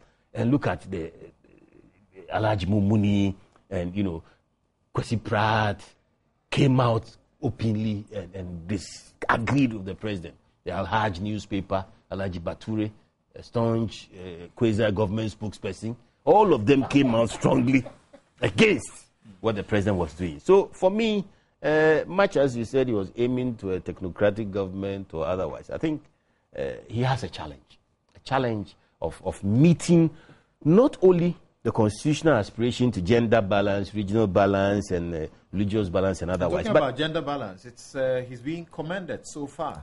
Well, I don't want to get out of the 19. I don't want to stray. You into have that. 6 women, substantive ministerial portfolios. What I want to see are exceptional people with capacity to conceptualize his future. And you haven't seen that yet? And no, that's why I'm saying that. That's what I want to see. At the end of the day, these are people who must be able to conceptualize the president's vision for the future and execute them, so that the fight against poverty in the midst of wealth will go forward. Sometimes when you hear some of the lobbying, which is not illegal, but when you hear some of the lobbying, it's almost as if the appointment per se is sufficient, and that it is not meant to carry out a duty or a job for Ghanaians. And that worries me. That really worries me. Because, look, this country, our problem is not the poverty problem in this country is not from a lack of resources. It's the impunity and the inability to convert those resources through a team playing and leading attitude. And that is where I come to the question of the AG. It's a serious situation. The AG, let me tell you Kukubako's opinion about that. The AG, Kukubako says, the nominee for the portfolio of the AG is the Achilles heel of the Mahama administration. Time will tell. Mark my words. I have nothing about the woman Achilles heel I sincerely of the Mahama administration. I sincerely do not know her enough. But I have always insisted that the biggest challenge in our governance system is the lack of a strong Attorney General's department. And that our problem of poverty is not the finance ministry. It's not about our ability to borrow more money. It's not about how the money that comes in is spent and classified, whether it's HIPIC funds or social investment funds or poverty-related or paying judgment debts or otherwise. It is the fact that the public structures and negotiation systems, rules and regulations are routinely disobeyed and not followed. And that is why you have a judgment debt commissioner who can't sit, because he sits and nobody brings him any information. You have a situation where somebody has been discovered and he's in court and the public prosecutors are not bringing any witnesses. So he's able to brag that God will rescue him from his corruption. As long as the president does not appoint people who are tainted with corruption, who have been known to condone corruption, as long as the president doesn't bow down to sectional lobbying that puts square pegs in round holes, I think he has a right to put his people in place. But look, going back to my beginning, I have this newspaper. The graphic, page 26 of the graphic of Saturday, December 29th. It says, it's headed National Development Planning Commission, United Nations System, call for contribution to the post-2015 national consultation process. It's talking about the UN and an aspect of Ghana's officialdom, NDP, what do you call it? National Development Planning Commission, NDPC, planning our future direction for us quietly and privately. They are calling the future we want beyond the MDGs. This process will go on without us, without the politicians. At the end of the day, we'll go and assume some responsibilities from outside the country, and we'll still sit in here whilst all these appointees' hands are tied behind their back. It is time we realize that appointments are not merely for the office and the pegs, and that they hold an onerous duty to carry this nation forward. Thank you very much, Yabuabing Asamoah. He represents the New Patriotic Party. He is also legal practitioner. Now, I've got this message, and it's for you, Chris, and it says, it's a matter of public record that I have always, and that's Kweku. He is a rejoinder to your commentary on me. It says, it's a matter of public record that I have always condemned the presence of party supporters and fanatics at the courts and public facilities and security establishments. Indeed, Haruna Atta and I were victims of such mischief at the Court of Appeal in 1998. And so I have a first-hand experience of the adverse effect of that subculture of our politics. I recently criticized the gathering of MPP supporters at the Obra Sport. Okay. This was on Metro TV and Newsfile. Okay. I did same when they masked up at the BNI headquarters when Kwejo Mpieni was holed up in early 2009. In any case, where is okay? You are asking for your other emails. Thank you. That's okay. Thank you, Kweku. But then let me react to what you talked about. Because the time is up. Achilles heels. Yeah. You know, to those who don't know the meaning of that expression, we are talking about weakness. Kweku is saying that, you know, the appointment of the Marita as a solicitor would be the weakness of the, you know, Mahama regime. I'm so shocked because it looks like he doesn't know Marita. She will be the strongest point or the strongest link in the administration. And I want to also take this opportunity to react to some to make a comment on some omission on the intended 4,800 witnesses. Let it go. You mentioned a long time ago. If you look at paragraph 22 of if you look at paragraph 22 of the petition, please, something very important. Please, our time is up. Sorry, our time is up. You have been listening and watching Newsfile on Joy TV, the Joy News channel, and also on the radio on Joy 99.7 FM, Love FM in Kumasi, and affiliate stations across the country. My guests who have been in the studio are Godwin Adagwini. He's a law lecturer and a practitioner. Yao Boabenga Samwa represents the New Patriotic Party. He's Deputy Communications Director 2012 campaign. He's also a lawyer. Chris Akume is a private practitioner. He's also a member of the NDC legal team. Egbert Fabel is a sympathizer of the NPP, but he is the managing editor of the Observer newspaper. He's also legal practitioner. I am Samson Ladi Anyanini. I have been your host. This show was produced. This show was produced by Sede Mofori as the executive producer with help from John Appiah, Kofi Ansah, and managing things from behind has been Yaya. Have a good afternoon. You want to talk about what about congratulations.